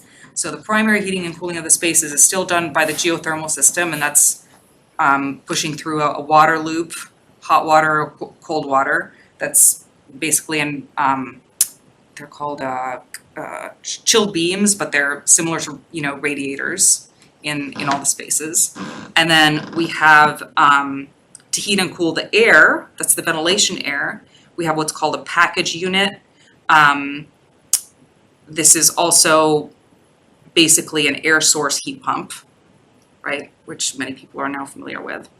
That's heating and cooling the ventilation air. So kind of separating those systems out. 4 is entirely an air source system. So it's all electric. All of these systems so far are all electric. No geothermal in this. So there's just an air source heat recovery chiller. I said, Wasim, what's an air source heat recovery chiller? It's like gobbledygook. Wasim is our mechanical engineer. It's basically a heat pump that can heat and cool simultaneously. So you have parts of the building that are being heated, other parts that are being cooled. The heat recovery part is harvesting the heat from the parts that, it's moving the heat in the building where it wants to go. So that's an efficiency that you get there, and then it's providing all the heat and the cooling as a heat pump, right? Like through the air. In addition to that, we provide a boiler to make up for the coldest days, because on the coldest days, those air source heat pumps are not efficient, and they're not up to the task of heating the building on the coldest days. So that's system 4. I think of it as just the air source heat pump. System 5 is what you might call a conventional system. So it's an air source chiller that's providing your cooling, and a condensing boiler that's providing your heating. Questions? So, at one point, and I can't remember, under one of these options, is there a line as far as what's Electric. Yeah, like, what is, qualifies as extra reimbursement or? Yeah. Great question. So, the extra reimbursement that you're talking about is, do these systems meet the specialized opt-in code, which MSBA gives you an extra 3% of reimbursement for meeting the specialized opt-in code. There's a couple different ways to meet the specialized opt-in code, one of which is if you have an all-electric building. So options 1 through 4, they're all electric, automatically you get that extra 3% reimbursement. Option 5, we can still get the extra reimbursement, but we have to provide a certain amount of renewables on site. It's not like to make a net zero, but there's a certain number and a calculation, so many watts per square foot. So what we're gonna do is we're gonna look at option 5A and option 5B. Option 5A is if we don't provide the solar PV and then we don't get those 3% reimbursement, what does that look like? Option 5B, if we do provide the solar PV and then we get the extra 3% reimbursement, what does that look like? So we're gonna figure that out. There's also, just to chime in here, there's another caveat to getting those 3 points with the gas boiler option 5, which is that you have to hook up the building to be in the future able to be turned into an electric building. You have to build it that way. That's in the description, right, Jenny? I believe you. Well, it is, it's part of the, if you read it, it's part of it. So you'd actually, believe it or not, be creating a building because they want you to have an electric building. Yeah, it's like electric ready. So even if you did the gas boiler, they want you to make it so that, I guess you have to build in the infrastructure to turn it into a electric building down the road. It's a real thing. And just as far as the overall cost, we're gonna be bringing that next time? Next time is the cost, Right, yeah. just these are the criteria you're gonna see, but we're working on that cost analysis of Yeah. the cost benefit to see which one is, comes out You're the best. saying for option The only 2, other thing I would say, because I'm in love with it, is that option 3, which is half geothermal and half air source for just the ventilation, is exactly what we ended up, I know I've said this, but it's exactly what we ended up using at Swampscott, Pat. Okay. Because after trying to find the right money, basically it didn't have extraneous systems. It didn't have like, oh, we need like option 2 as hybrid, so you actually have 2 systems working in conjunction. Neither one of them can do all of the heat and cooling. But in option 3, you got the geothermal doing its thing, and you got the air source doing ventilation area its thing. And they don't, while they support each other, they don't add to each other's costs. So you actually have the least, we found at that time that it was the most efficient and even for maintenance and stuff, but that's another thing that we'll uncover. So this is one we've used before and it's being utilized. It's a great segue to energy use intensity. So we have done initial energy modeling, looking at these 5 different systems, and this is basically giving us one number to say how much energy is this building using for the year. So option 1 is the best performing, 24.4 kBTU per square foot per year, whatever, we'll just say 24.4. That's the full geothermal. The hybrid geothermal is a little bit more, but this is very interesting. Option 3, the one that Lee was just seeing the praises of, very close to that option 1, 25, an EUI of 25. And when we look at the life cycle cost and the first cost, I think we're gonna see that this option 3 is a really strong contender. I think the reason why its energy use is down per square foot is because it doesn't have competing 2 systems being run at the same time sometimes. Do you know what I mean? So it's just a little more efficient than the one before. Option 4, the air source is less efficient, and then option 5, the conventional system is the least efficient. Now, what's also interesting about that, Jenny, correct me if I'm wrong, but listen, the first floor are all electric buildings. It might be that right now electricity costs more to purchase than natural gas or gas. Therefore, the 40, while it's not a very good number for energy use intensity, it's not at all. It might actually cost per year right now, since it's gas versus electric, it might actually be less expensive. I don't know if gas will always be less expensive. You know what I'm talking about. So the actual cost of running the building might be a little different than this. But in a perfect world, you're trying to make the most efficient building you can that uses the least energy it has to for the future. And that's what this really shows. We've always been told to try to get to 25, around 25 EUI to get a really efficient building. So it's been what we've been trying to do for the last, say, 10, 15 years. And I want to respond to a question that Karen had about whether these systems 1 through 4 meet, 1 through 3 meet the IRA threshold, which is in order to get the IRA incentive funding, 50% of the load of the building has to be covered by the geothermal system. And yes, all options 1 through 3, so the geothermal options meet that. Options 4 and 5 don't qualify for IRA funding, except for option 5B, which will have the solar PV, which does qualify, just the solar part. I think. Oh, maybe not, if it doesn't meet the 50% threshold. More investigation needed. We'll bring that next It may time. not, well, they might give you some money for just PVs. Yeah, I haven't, It's not an all or nothing, but when it comes to the geothermal system, it's the 50% plus. yeah, it's the 50%. I haven't dug into the PV side of the IRA enough to know the answer to that Exactly. question, so we will. So that I just want to once again reiterate that this is based on the actual building that you chose.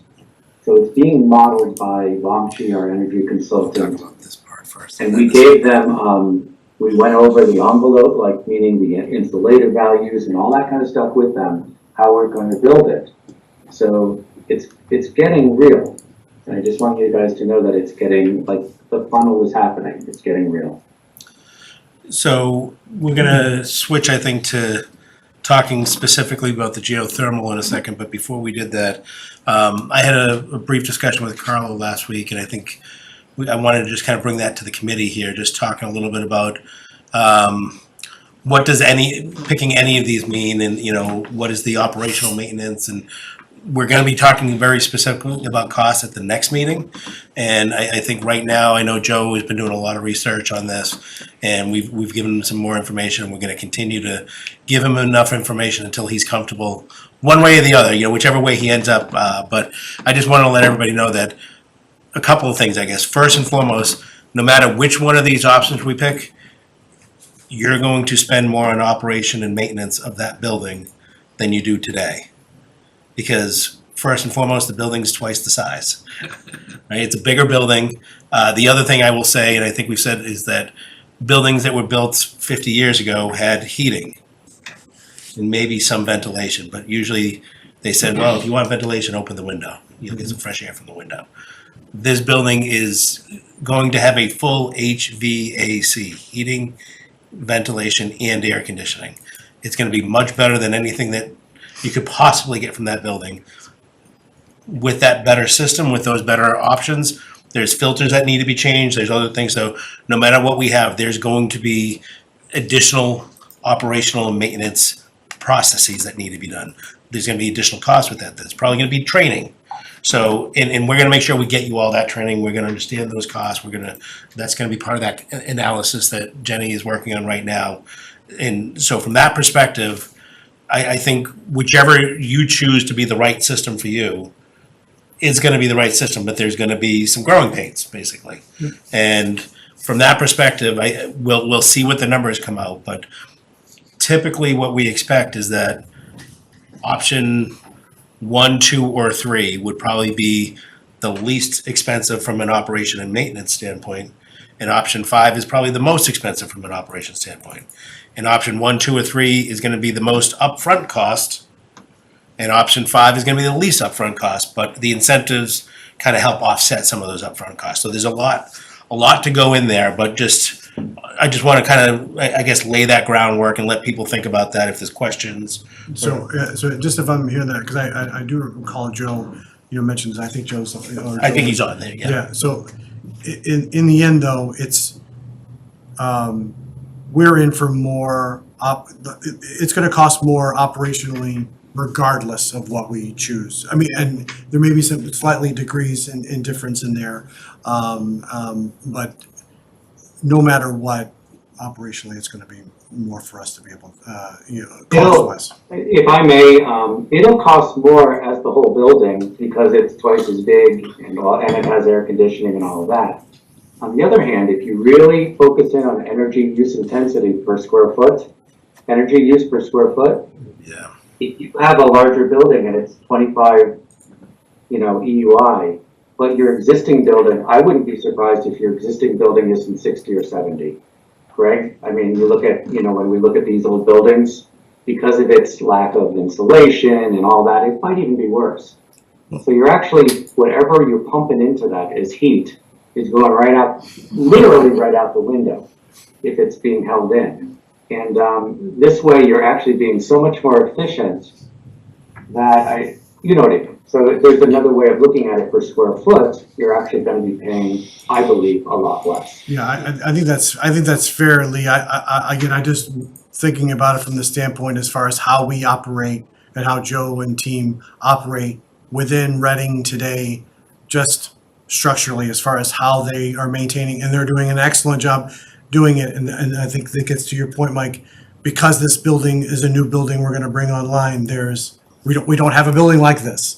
And so I think this is an important, kind of concept for us to make sure that we are, kind of communicating well that there is going to be increased operating costs around it just because of that very fact, and that most of what we do, and Joe can correct me if I'm wrong, but like there's a lot of it that we subcontract out, and we have, kind of performance contracting for that, and that'll be a new component of that is what my assumption. And Joe, you can correct me if I'm wrong on that.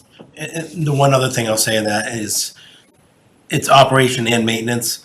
The operation costs will probably be more, but the maintenance cost should be a lot less because you're maintaining newer systems, and if you're operating them and treating them, they'll last. Not that they haven't lasted, but they've lasted beyond their lifetime. So we have a huge decision to make at our next, probably one of our most important decisions to make, right?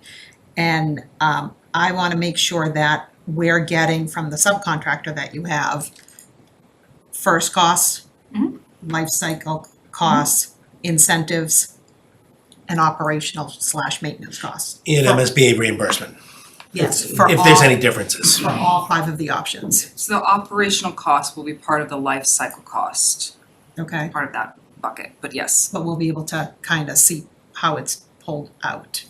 Well, I mean, I understand it's part of that whole process. It's going to be a heck of a chart. Yeah, Yeah, it's operation, maintenance, and then replacement costs. Those are the 3 big buckets, if you will. because, all of this is great, but we today could not make this decision because we don't have the costs, right? So. Yep. Yeah, and this process has always come together, like Lee said, it's the funnel. It's come together, and then you're able to say, oh, the information's in front of you, you're able to see it and say, clearly, this is our decision, right? Which we've done so far, so I appreciate all the work you guys have done so far on it. And part of it also is the construction sequencing, right? And what is going to be an option, what won't be an option. And that's what we're gonna try and get into Yep. here just a little bit, yes. Yep. So maybe just from that perspective, I think I've given the committee, or I've expressed my apprehension on this before with the committee about, and I think we've had some good meetings internally, both with us and the designer and with Brightcore and with the Geothermal Brain Trust, and we're gonna have another meeting with them real soon. But I think at least from my perspective, I think there's an option out there that we can do geothermal. I don't know if number one, all geothermal is still 100% there. That's the hardest of them, but it doesn't mean it can't be done. But I'm pretty confident that the option 2 and 3, what Jenny's going to show you here, can support that and can support it from a constructability perspective, at least in my opinion. But I definitely want to get Pat and Greg and a few others. I think Ari's going to hopefully be able to join us. You know, some people that have kind of done this before and work in the construction industry, and let them see what we're going to be showing you here. And I think, I guess I just want to give you that I'm feeling a lot more positive about this and a lot more encouraged that we found that path forward. And it took us a little bit of time to do it, but I think we did the right due diligence, and that's what it took to get me there, I guess. So with that, Welcome aboard. yes. Yeah, that's good. Okay, so just to, Real quick, will there be warranty options as well? Like, I don't know, like if geothermal has like a 20-year warranty on whatever is done, and like, you know, the boiler thing's like 2 years or something. Like, do you have those kind of things as well? We can look into it. I would say I'd probably defer to the mechanical design team on that, but typically you're going to have a warranty of a 5 or 10 year on like moving parts kind of a thing. Like we're going to have a 1 year building warranty, but typically the moving parts, the pumps, the things of that nature, it's more of a 5 or 10 year, you know, kind of a warranty. We can see if we can get a little bit of information on that. The wells themselves don't really break. They're buried underground, and unless you kind of dig down with a backhoe or something like that, you're really not going to affect the wells. And you know, it's really the pumps pumping the fluid out to the wells, and that pumps inside the building. But we can certainly take a look into that. yeah, we'll look into that for next time. So what we're looking at here on this plan, these blue circles are 30-foot diameter, and that indicates the area of thermal influence of each well. So that's the spacing that they want to be so that they can each work effectively. But the actual well is only 1 foot diameter. So it looks like, oh my God, the site is completely full of geothermal wells, but it's really just these kind of pinpoints in the middle of those blue circles. So, for example, when we look at site utilities, we'll be able to negotiate the site utilities in between the wells. So in this scenario, we've shown all of the wells on the, I'm just gonna say the right side, because like the map part of my brain is not working right now. So it's all to the side of the construction fence, which is shown here in red. So there, in this, we've looked at some options where, maybe we could drill in this parking lot area during the summer or part of the year. But this is a nice clean approach that really separates the school from the construction, and there doesn't need to be any back and forth between the two. On the top right here is a staging area that the well driller needs. That will be used for equipment lay down and also for spoils. So when they dig the wells, there will be material that comes up. Depending on the type of drilling, it could be wet material, which then they'll settle out in settling tanks, which will be in that staging area. Or it could be dry material, which they'll just bag up and then haul away. But basically that staging area is the space that they need to manage their operations Yeah, how long do they need that? during the whole time that they're drilling their wells. Maybe I'll save this question then. Yeah, we're gonna look at schedule Yeah, I'll next, save that. yeah. I'll save that question. Yep, sorry. One other thing on that is that a lot of the existing or the future building utilities are kind of in that area. So Exactly, yeah. I've shown like a utility corridor. All the but majority of the utilities will come into the building in this area because this is where our mechanical rooms are. So that's just kind of a nice, keeping the wells out of there is, yeah, it makes it a convenient little easier to approach, approach. yeah. Yeah.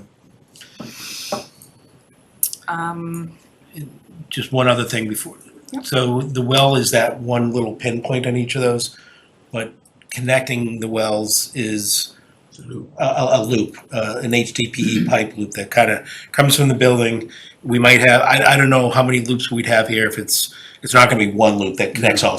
It might be 5 loops, it might be, you know, some number of loops that connect, you know, a dozen wells together or 10 wells together, something like that. Plenty of redundancy. And those loops will have to be brought back to the building, and that will be part of the well driller's process as well. So is that why it makes more sense to have it where all of the wells are in the new area versus anything that's like kind of existing? Not Yeah, necessarily. so like It's- where existing Killam is now, again, thinking about, Oh, where the existing building, Killam building is. yeah, Oh, so that, we don't wanna put wells where the existing Killam building is, because when this building is finished and you open in September, those geothermal wells are the heating and cooling system of the building, and they need to be online. so there, I guess, yeah, you're hitting on my question, could you do, say there's 60, and I don't know if there's many designs there, I saw option one, I was briefly looking at option two. Is there a way that you could do the majority of them, and then there's other ones that you can do later? Yeah, so there's, we have other potential areas where we could put more wells if for any reason this ends up not being, there ends up being difficulties with the wells as shown here. So the best areas are to expand the well field into would be either in this parking lot, and we hope that then that could be done during the summer, so it would have less impact, and they could drill the well and then just That's what I'm put it back and use it as a parking lot. Perfect, that's kind of- Also, on the north side here, would be another spot where we could do a similar approach. We did consider that though, like especially for the full geothermal system, like could we not get enough in the construction? Could we? But then you're talking bringing on temporary boilers, doing temporary work, Yeah. keeping it, so there is more work associated with that. So we did consider it, but I think Scratch it. we're kind of saying that it's probably, we think we can do it without needing to get to that level, I guess. That makes sense. Yeah.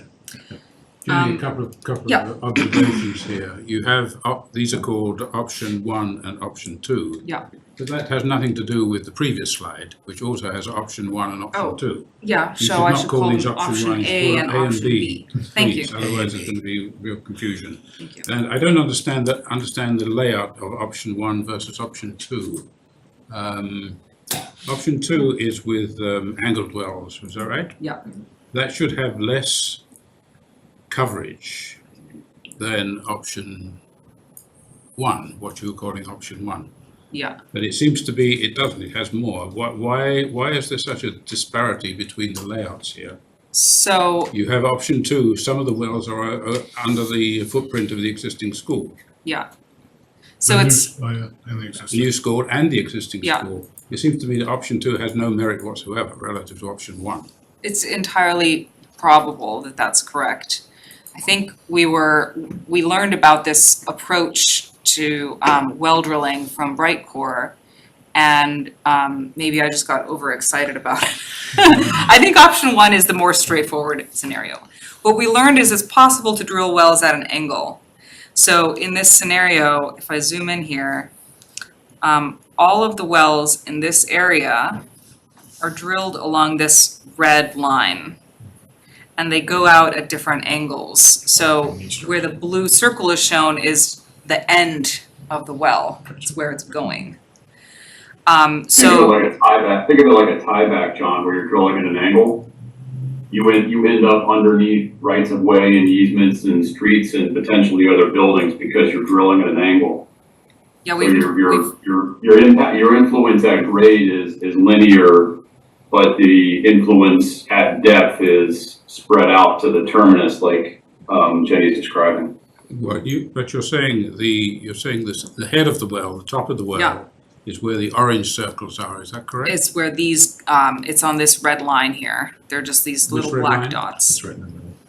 It's Right in there. it's the, right between the third and the fourth lines, So I walls. think that red line there. I think and there. to John's point is it has to be It doesn't more make sense. clear. It doesn't make sense. Like you can't tell on this graph what you're talking about with the line until you zoom in like that. Uh-huh. So anybody else is just gonna look at this and they're under buildings. So, Yeah. yes, if you could separate maybe not purple, I don't know, a different color for all those dots and just say that that's what it's doing, it would be a lot more clear. We know Yeah, it this now. is not a super clear concept, I think, to explain. You need, I'm right with you, Jenny. for clarity, you need Just to for show where the clar- head of the well is, and you don't need to show where the bottom of the well is, because nobody cares about that. Okay, As long as the engineer says that you can angle wells, and I don't think you can angle them as much as you've shown, actually, to be Okay. honest with you, but that's okay. this is, But just show the top of the well, because that's what we're interested in. okay. Jenny, I think it's crystal clear, but I've got it. I'm with you, Greg. Greg, got a boy. Yeah, you're crystal clear, because I'll you I'll know defer what to you're everybody doing. else in the room. I think it's excellent. It's awesome. Did you put this together? So what, I just wanted to show this, I think, not because we're kind of proposing that this approach, in fact, there's more unknowns here. The wells interfere with each other at the top where they're too close together, so there would actually need more length of wells, and we don't have the engineering, I don't have the engineering capacity to do that calculation, so it would be more complex. I think what we wanted to show is that there's so many possibilities. Kind of the most, we believe it works in the most simple approach. If when we kind of get into it, if there are reasons why this well doesn't work or that well doesn't work, there's so many other opportunities to expand the well field into these other areas on the site or to drill them at an angle. Can you do a combo? You could do both, yeah, exactly.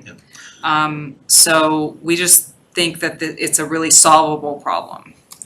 I think the other thing, when this was being done, when we were meeting with Brightcore, we hadn't done a schedule yet, and I have a 149 schedule, I don't have a 149A schedule to share with you guys just yet.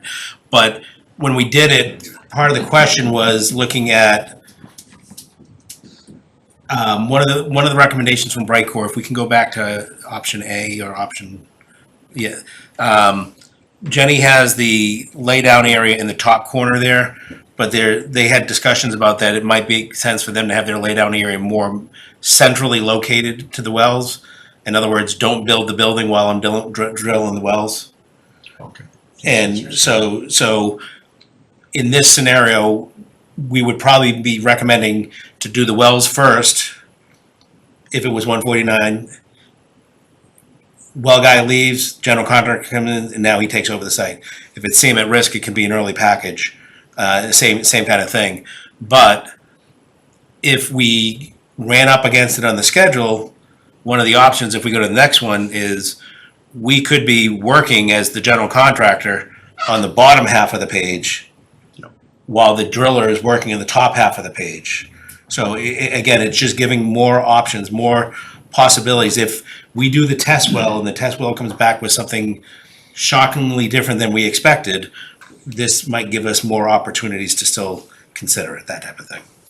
So I think it was good that Brightcore offered that as an option, and I think from that perspective, we wanted to make sure that you understood that we don't have one solution, we have multiple solutions, and if none of those work, then we can go back to the temp and doing some additional under the other building, but again, there's cost and everything associated with that. So when would we know, oh, sorry, Carl. No, go ahead.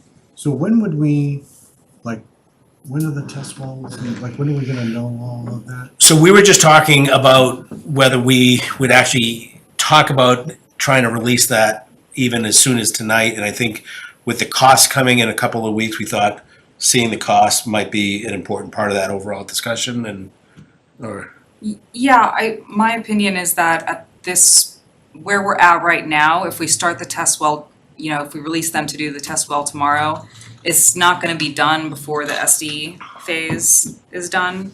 So it's not an urgent matter, like we'll find out sometime during DB or during the vote. We'll get the results back from the test well and then be able to kind of refine the number of wells and the type of drilling that they'll do.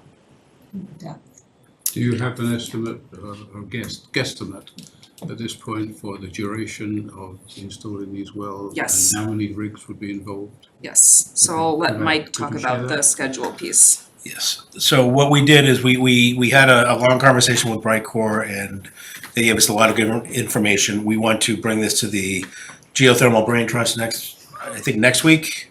We gotta come up with a new name for that, by the Wait, No, way. I like it, no, I like it. It's stuck. It's a handful, I like it, just like the team. But we want to get Greg's input and Pat's input and everything, but what we did is we went through and just kind of giving you a highlight of those activities. So we started at the top with the general construction, high level, 10,000 foot elevation with the gray bars. And then below it, we did the well design, and we just did some high level. So bid the early package, assume 60 days from the time we get the package complete to bid it and to award it and basically get it going. Potential well shop drawings, so that the little indented items all fall under the potential well package. So shop drawings, 30 days, and these are calendar days, just so everybody understands. So about a month to do shop drawings, 7 days to mobilize. The 112 days, that's assuming 60 wells at 800 feet deep. What we were told is it's not a day and a half, but it's more than a day. So I think we put in either 1.25 or 1.33 wells per day. And they, How many rigs? right now it's one rig. One rig. And again, maybe being a little conservative there, and if we determined that we needed to shorten this duration, we could go to two rigs or. Brightcore said that there's kind of a cost efficiency where they go to 2 rigs versus 1 rig, and they said for 60 wells, they thought 1 rig would be more cost efficient for them, so. This is a diesel rig? I don't know, we didn't get into that. I'm thinking about impact on the neighborhood. 4 months of heavy diesel piece of equipment, 7 o'clock in the morning till 4 o'clock in the afternoon. If I lived there, I'd be screaming bloody murder. Well, it's gonna be a lot longer than that, because you're gonna have site work and Well, I'm earthwork talking and about cranes. noise and air pollution and stuff like that. Particulates. And, Well, all these machines have scrubbers on them. They're not, their air, their pollutants are minimal. The noise is certainly, one of the things we did talk to them is there an ability to put up some sort of noise barriers, and they said that they can actually hang it off the construction fence. They can actually do noise barriers between the drill rig and the school, between the drill rig and the neighbors. So it does help mitigate the noise. okay. I mean, I complain with the next door neighbor has landscapers in once a week to cut his grass, but living 4 months with a diesel rig outside my door. We did hear from a school in Lexington that there was not a lot of learning going on because of the noise while they were doing these. So that definitely is a concern, and I'd I like mean, we're to looking see. at technical issues now, but I Yeah. think there are some social issues here which the Brains Trust need to take into consideration very seriously, because Yeah, so could you do, so like, because you have it date-wise, if you're just projecting out, you have it to March to July for drill, right? Correct. is it better to have 2 rigs at half the time or 1 rig at 4 months? Those questions need to be asked, and they need to be asked seriously, because I think that the neighborhood doesn't deserve pollution and noise for the whole of the summer. Yeah, it's a good 4 months. I don't think the pollution would be an issue, but the. Well, it is. We have in Reading, we have an ordinance which says diesel engines, trucks must not idle for more than 5 minutes. And yet we were going to have not an idling, but a full rev thing in one location, spewing out fumes. I know what you say about scrubbers, but they don't work too well, for 4 months in a neighborhood. And I think that, anyone that lives there who has some serious objections to that can seriously disrupt this project. And I hear what you're saying, if they have those sound barriers, the noise barriers, if your suggestion about cutting that duration from 4 months potentially to 2 during the summer with 2 rigs, that sounds like a good option as well. Mike, where you have, if I go up to the part above where you have construction, the primary construction phase starting on 8/26, is that's like when that period starts with, they're actually doing permits and they're doing submittals and shop drawings, right? I mean, Yeah, I not would expect the first necessarily- month they're probably getting trailers out there, getting fence out there, getting shop drawings going. You Yeah. probably don't, maybe hay bales and silt fence, things of that nature. You're not digging the hole for the foundation on August 28th or something like that. But Yeah. by September 28th, you will be. Yeah, second month, you're gonna be digging holes and pouring concrete. Yeah. and Yeah. Months 3, 4, and 5, you're gonna be swinging steel, Yeah. crane on site, there's.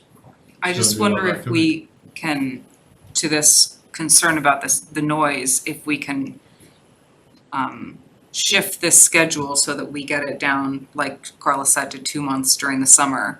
So rather than from March to July, mid-July, can we do mid-June to mid-August?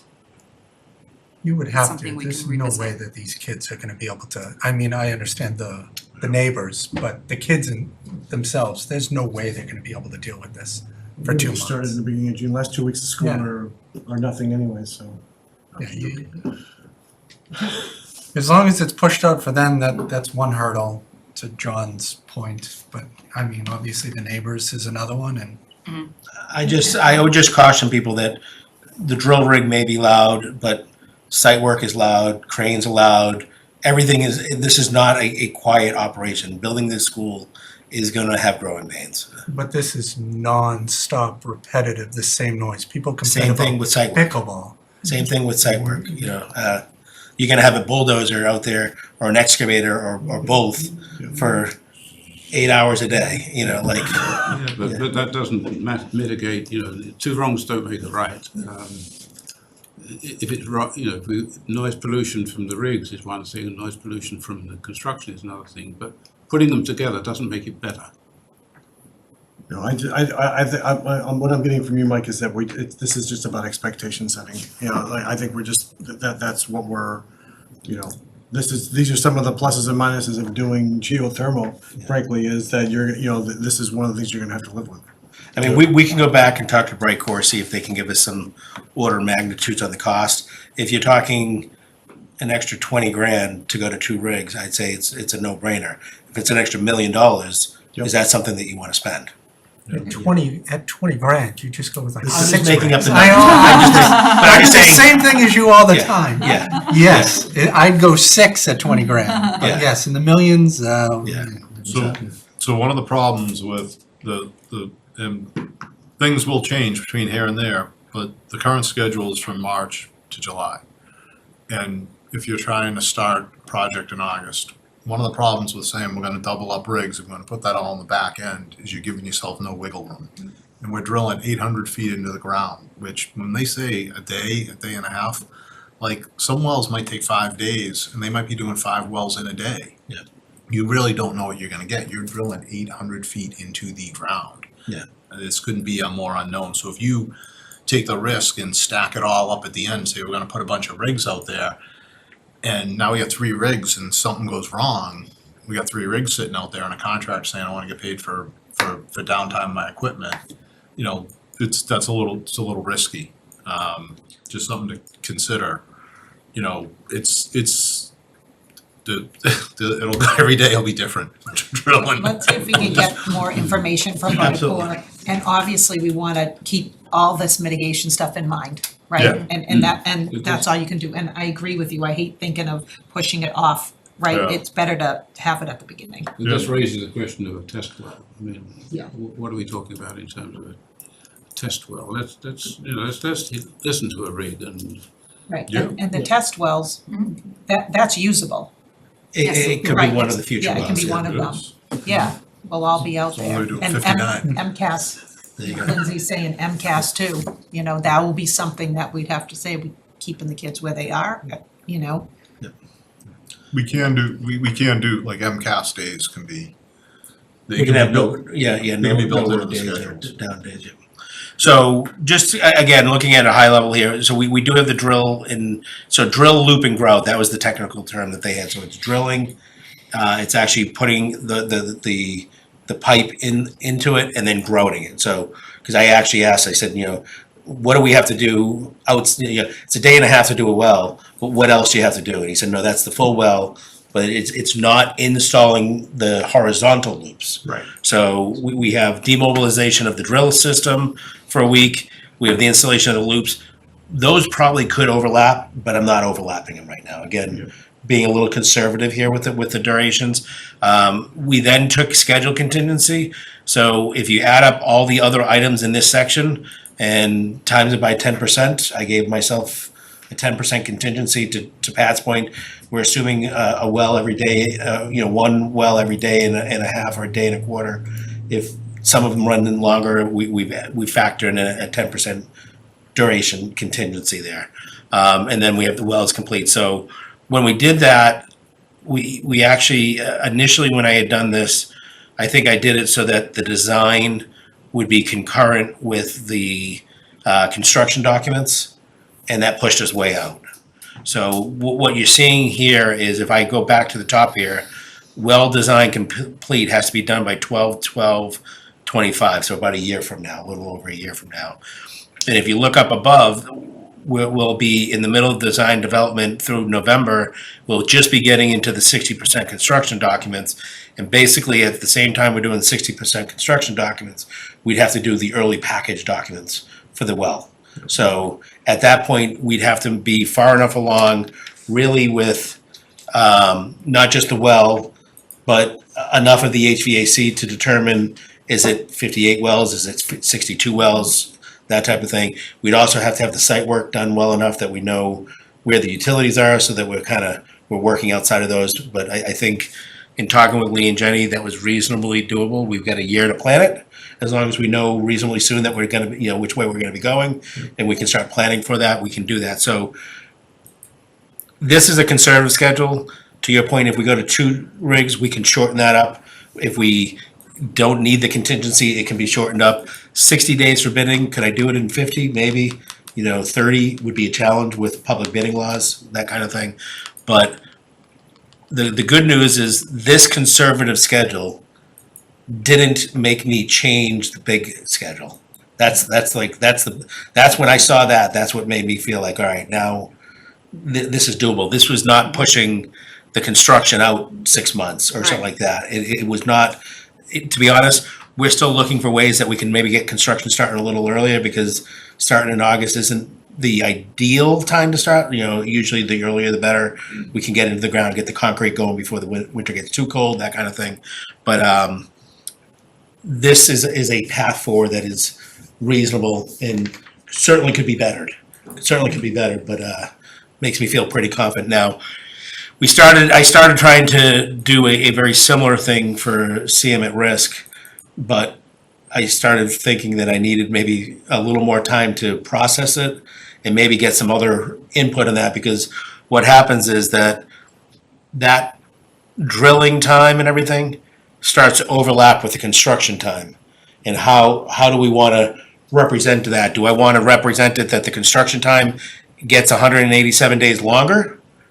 Or do I say that it doesn't get a day longer, it's just or do I need to do something in between? So it was trying to start to do that. I said, before I do that, I'd like to maybe get some other thoughts on that and see, what other people think. One of the other things that the well driller did tell us is that in an ideal situation, he might suggest to have all the regular utilities physically in place first, and then allow him to do his horizontal lines afterwards. Would it be possible for the well driller not to do the horizontal lines, so that he just does the vertical, caps it off, and then the general contractor takes over and does the horizontal lines? I don't think you could do that. We did talk to him about that. Because there's got to be a lot of earth moving on this site. Yeah. Don't forget, we have fill ground, which Yeah. I still don't have an answer from the geotechnical, my questions about whether that has to be removed and replaced. Yeah. That was my basic question. Does this fill ground which exists right now, have to be removed and replaced. I think there's some unsuitables that we were looking at. He said it's possible to amend on the fill, but that given the tight site, it's not really practical to do. But you need to do that work before you put the loops in, is what I'm getting to. If you're going to have to do that, you need to do it before you put the loops in. You can't put the loops in and then start digging up the ground and taking it off-site and bringing new stuff in or reusing the existing stuff.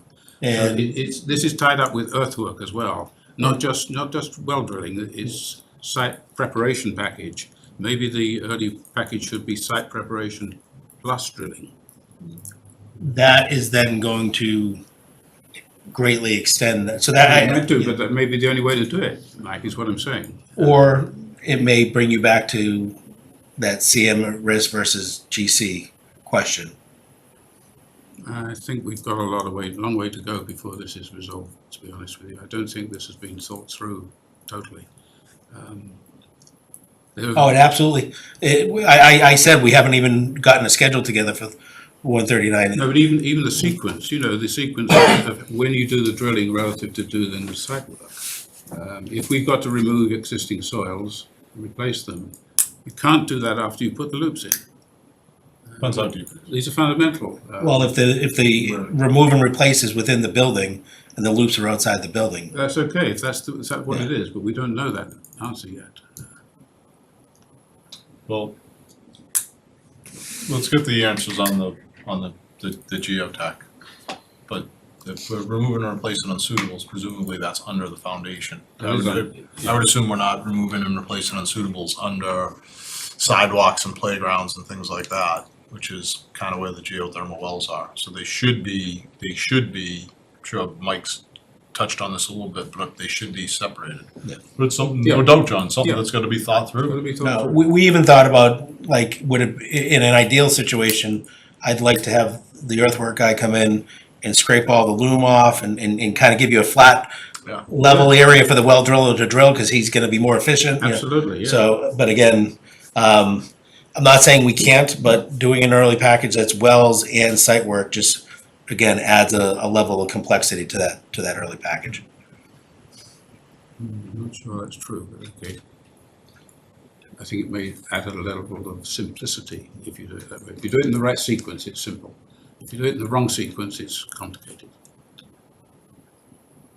And earthwork really needs to be done before the loops go in, I think.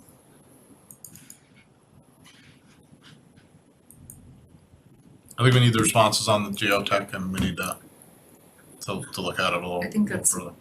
Great point. But you don't want heavy construction equipment running around the site, bulldozers and stuff like that, Cat 955s, when you've got relatively fragile plastic pipe loops in. You just don't want that to happen. You want to do the earthwork first. So that's a question, I think, for Brightcore too, right? Well, I think Brightcore said that their preference would be to have all the earthwork done beforehand and just come in and do the loops, but you're, even under a CM at risk scenario there, then you're extending your construction time. Again, we can certainly do that, but it's going to impact the overall schedule. Maybe if you have 2 rigs and the earthwork, maybe that will not extend it beyond the schedule that you've got here. When I'm building the building right now, if I wasn't doing geothermal wells, I'm gonna be putting the site utilities in as concrete goes in. If I do the earthwork first, I'm not doing concrete while I'm doing that. So that entire time I'm doing that earthwork, I'm not doing building, it's extending by that. So to your point, if we can shorten up the rigs, but it's going to extend more than what we have right now. But if it's done right, it is what it is. Because to John's point, once again, if we are gonna spend whatever this is gonna cost, and how I brought up the warranty scenario, et cetera, I didn't think of warranties on, foot diameter wells going in the ground 800 feet, but we don't want stuff to happen after the fact under the ground. And if it can be prevented in advance, then we should be doing that. If it extends it out, it is what it is, but Bright Cobra or whatever will know whether or not that's a true and accurate statement that I just made. maybe they've dealt with this before and it's not an issue. But I don't know geothermal at all, so. Just, to me, it seems fragile.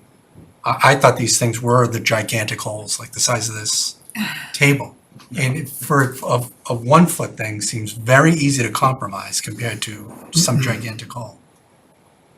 So, I think these are good points, good questions, John, and thank you for pushing us. Yes. We have some more investigation to do and thinking to do. So kind of checking in on the goals of this energy feasibility study. We have a site logistics plan during construction, but we need to do more thinking and planning about how the digging of the wells coordinates with the site work and earthwork. We've established the number of wells based on the energy model. We have the layout of wells on site.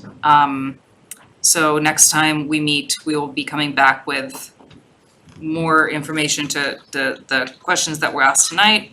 Also, a layout of site utilities coordinated with the well field, the cost, that cost comparison that Carla asked about.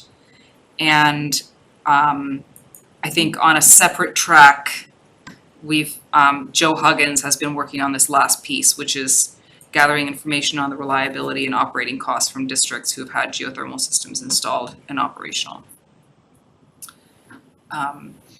So I think we'll ask Joe to kind of give a report back to the SBC about that at our November meeting. I think I don't think that there are operational cost information coming to Joe.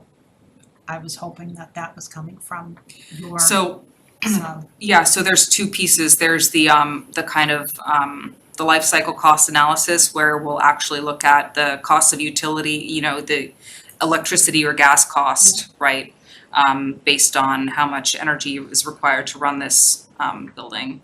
And then we'll look at And we're doing that part. And we're doing that part, yeah. So I guess there's a quantitative and a qualitative piece to this, right? So Joe has been asking, Joe Huggins wants to talk to facility directors who have experience with doing geothermal systems and understand their experience. I'm calling that a qualitative piece. We're doing the quantitative piece of the cost. I think it's a big piece for Joe to make sure that he gets that part of it. I think that's right in Joe's wheelhouse to be able to understand what it's going to be for him and team, going forward. And just in general, just so everybody understands, we initially found a couple of schools in Lexington and a couple others that had been doing this for a little while and were able to report back to Joe. And then we reached out to our commissioning team in-house and gave them a few other options that aren't K-12 schools, but are buildings in Massachusetts, or at least the New England area, that have done this for a little while, so that it'll give them a little bit better understanding. The reality is that if you look 10 years ago, the incentives that we've been talking about just weren't there, so it was very difficult for anybody to choose geothermal. With the incentives, it's become more prevalent now, and 5 years from now, you'll probably be able to get a half a dozen schools that have a 5-year history or something like that, but right now there's just really not a lot of them. A lot of them have it and they're just starting to use it now, but they can't really give you a 5-year or 10-year And this is history. the point that Joe was like, over the last couple of years, things have been mild. And so I think that's the perspective that he wants to be able to understand, is something a little bit farther out where you've had harsher winters, colder days, things of that nature. These things still are under warranty and everything else. Yeah, exactly. Just I think understanding it from an operational perspective, I think, which is. And I think we're foolish to not think that we're adding staff or adding subs Something, yeah. to help maintain. Yeah. Okay. So just to recap our upcoming kind of next steps, the MSBA board is meeting on October 30th. At that board meeting, they'll vote to advance, how would you phrase it, Mike, to advance this project to SD? Yeah, they're going to accept the PSR submission and officially vote to allow us to go into schematic design. The reality is we're already in Right, schematic and design. schematic design. And you're gonna see that over and over again. At the end of schematic, we're gonna have some discussions about, do we shut the design team down for 4 months and wait for them to officially approve us to go to DD, or are we able to continue? And most districts try to do the continue part, but we'll certainly be talking about that next spring. Probably before that, but We're gonna meet, do I have the wrong date for the next SBC meeting? Did we change that to the 20th? We'll be talking about HVAC system selection.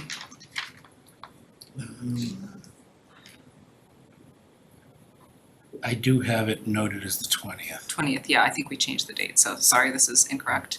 And then after that, we'll meet on December 2nd for a SD update. We have the upcoming community meeting on Wednesday for site and community use, and then November 4th, we have one on traffic. Yeah, because isn't town meeting that Monday? Is that why we? I think there was a conflict, yeah. Yeah, we have town meeting on Monday. That's why we moved it to Wednesday. Yeah. That concludes my presentation. Thank you. Thank you. Great job. Thank you very much. Okay. So we are not gonna vote right now. Is that the, Makes sense. yeah? At 9:25. Okay. We're gonna push it. So we'll table the 149A discussion. We'll put it on the agenda for the next couple of meetings, and Yeah. it doesn't mean you have to vote on the next one, but it is something, Yeah. I would say, maybe a target of doing it in 24. In the words of Dylan, though, you don't have to be a weatherman to know which way the wind blows. Yes. Yeah, but it's more just making sure we do it before the end of the year. I think timing wise, the MSBA actually asked a question when we were submitting our PSR, for example, like, have you already done that? And we said, we're in the process of doing it. And they said, all right, that's fine. But I think as long as we're doing it in a timely manner and a thoughtful manner, they're not gonna have a problem with that. But I think if we waited till this time next year, that would be a problem. So I would just say, if we can target in 2024, I think that's a reasonable target. If we get to December and we're not ready, then we'll revisit it at that point. We should be able to vote at one of the next two meetings. I would think so. Yeah. Okay, great. We are not gonna vote on the warrant. That's something that we're talking with Jane about as well. So approval of prior meeting minutes. So for our September 30th, 2024 meeting minutes. We have a motion. September 30th, 2024. Make a motion to accept the September 30, 2024 meeting minutes. Second? And any discussion? I say seeing none. Pat, Yes. Sean, Yes. John, Yes. Chris, Yes. Kirk, Yes. Ed, Yes. Greg, Yes. Carla, and the motion passes. We already talked about future agenda items. We already talked about next meeting dates. Excuse me, before you guys adjourn, could I make a comment, please, a quick one? Go ahead. Thank you, this is Karen Herrick, I'm Vice Chair of the Select Board, and so that was a terrific sustainability update. I really appreciate all the work that went into it. That is definitely an update since I was last able to attend a sustainability working group. I wanna raise a little bit of a concern. These are all valid concerns about noise and maintenance, and we are absolutely gonna have a different type of staff set up as we transition our buildings to electric. But what I wanna make sure is that we still have a sustainability working group, and I would ask that this committee talk about how and what kind of persons and feedback are gonna weigh into a decision as to whether or what type of HVAC system we use for this. I can commit that the select board will absolutely, direct the town manager to make sure that our staff have the skills they need to do their job. But I'm a little concerned with putting all of the responsibility on Joe Huggins if that's what I heard this group was leaning towards, for saying whether or not, you know, he recommends geothermal, because this is an area that Joe's gonna get very educated, and he's been getting educated, but we have experts on this team. And geothermal may be new to Massachusetts schools, because we've only just started funding it, and the IRA just happened, but it is not new to New England. There are commercial buildings all over the place, and at the end of the day, these are just large buildings, so that I just wanted to get out there, that that's a concern, and it has to be about, just process, making sure that we have balanced inputs. I would never say that we would, put any staff in a position that they didn't have the resources to do the right thing, to do their job. So that's it. Thank you. It was a great presentation. Final motion? Motion to adjourn? Second. No discussion. Pat, Yes. Sean, Yes. John, Yes. Chris, Yes. Kirk, Yes. Ed, Yes. Greg, Yes. Carla, yes. Thanks, everyone. We're adjourned. Thank you.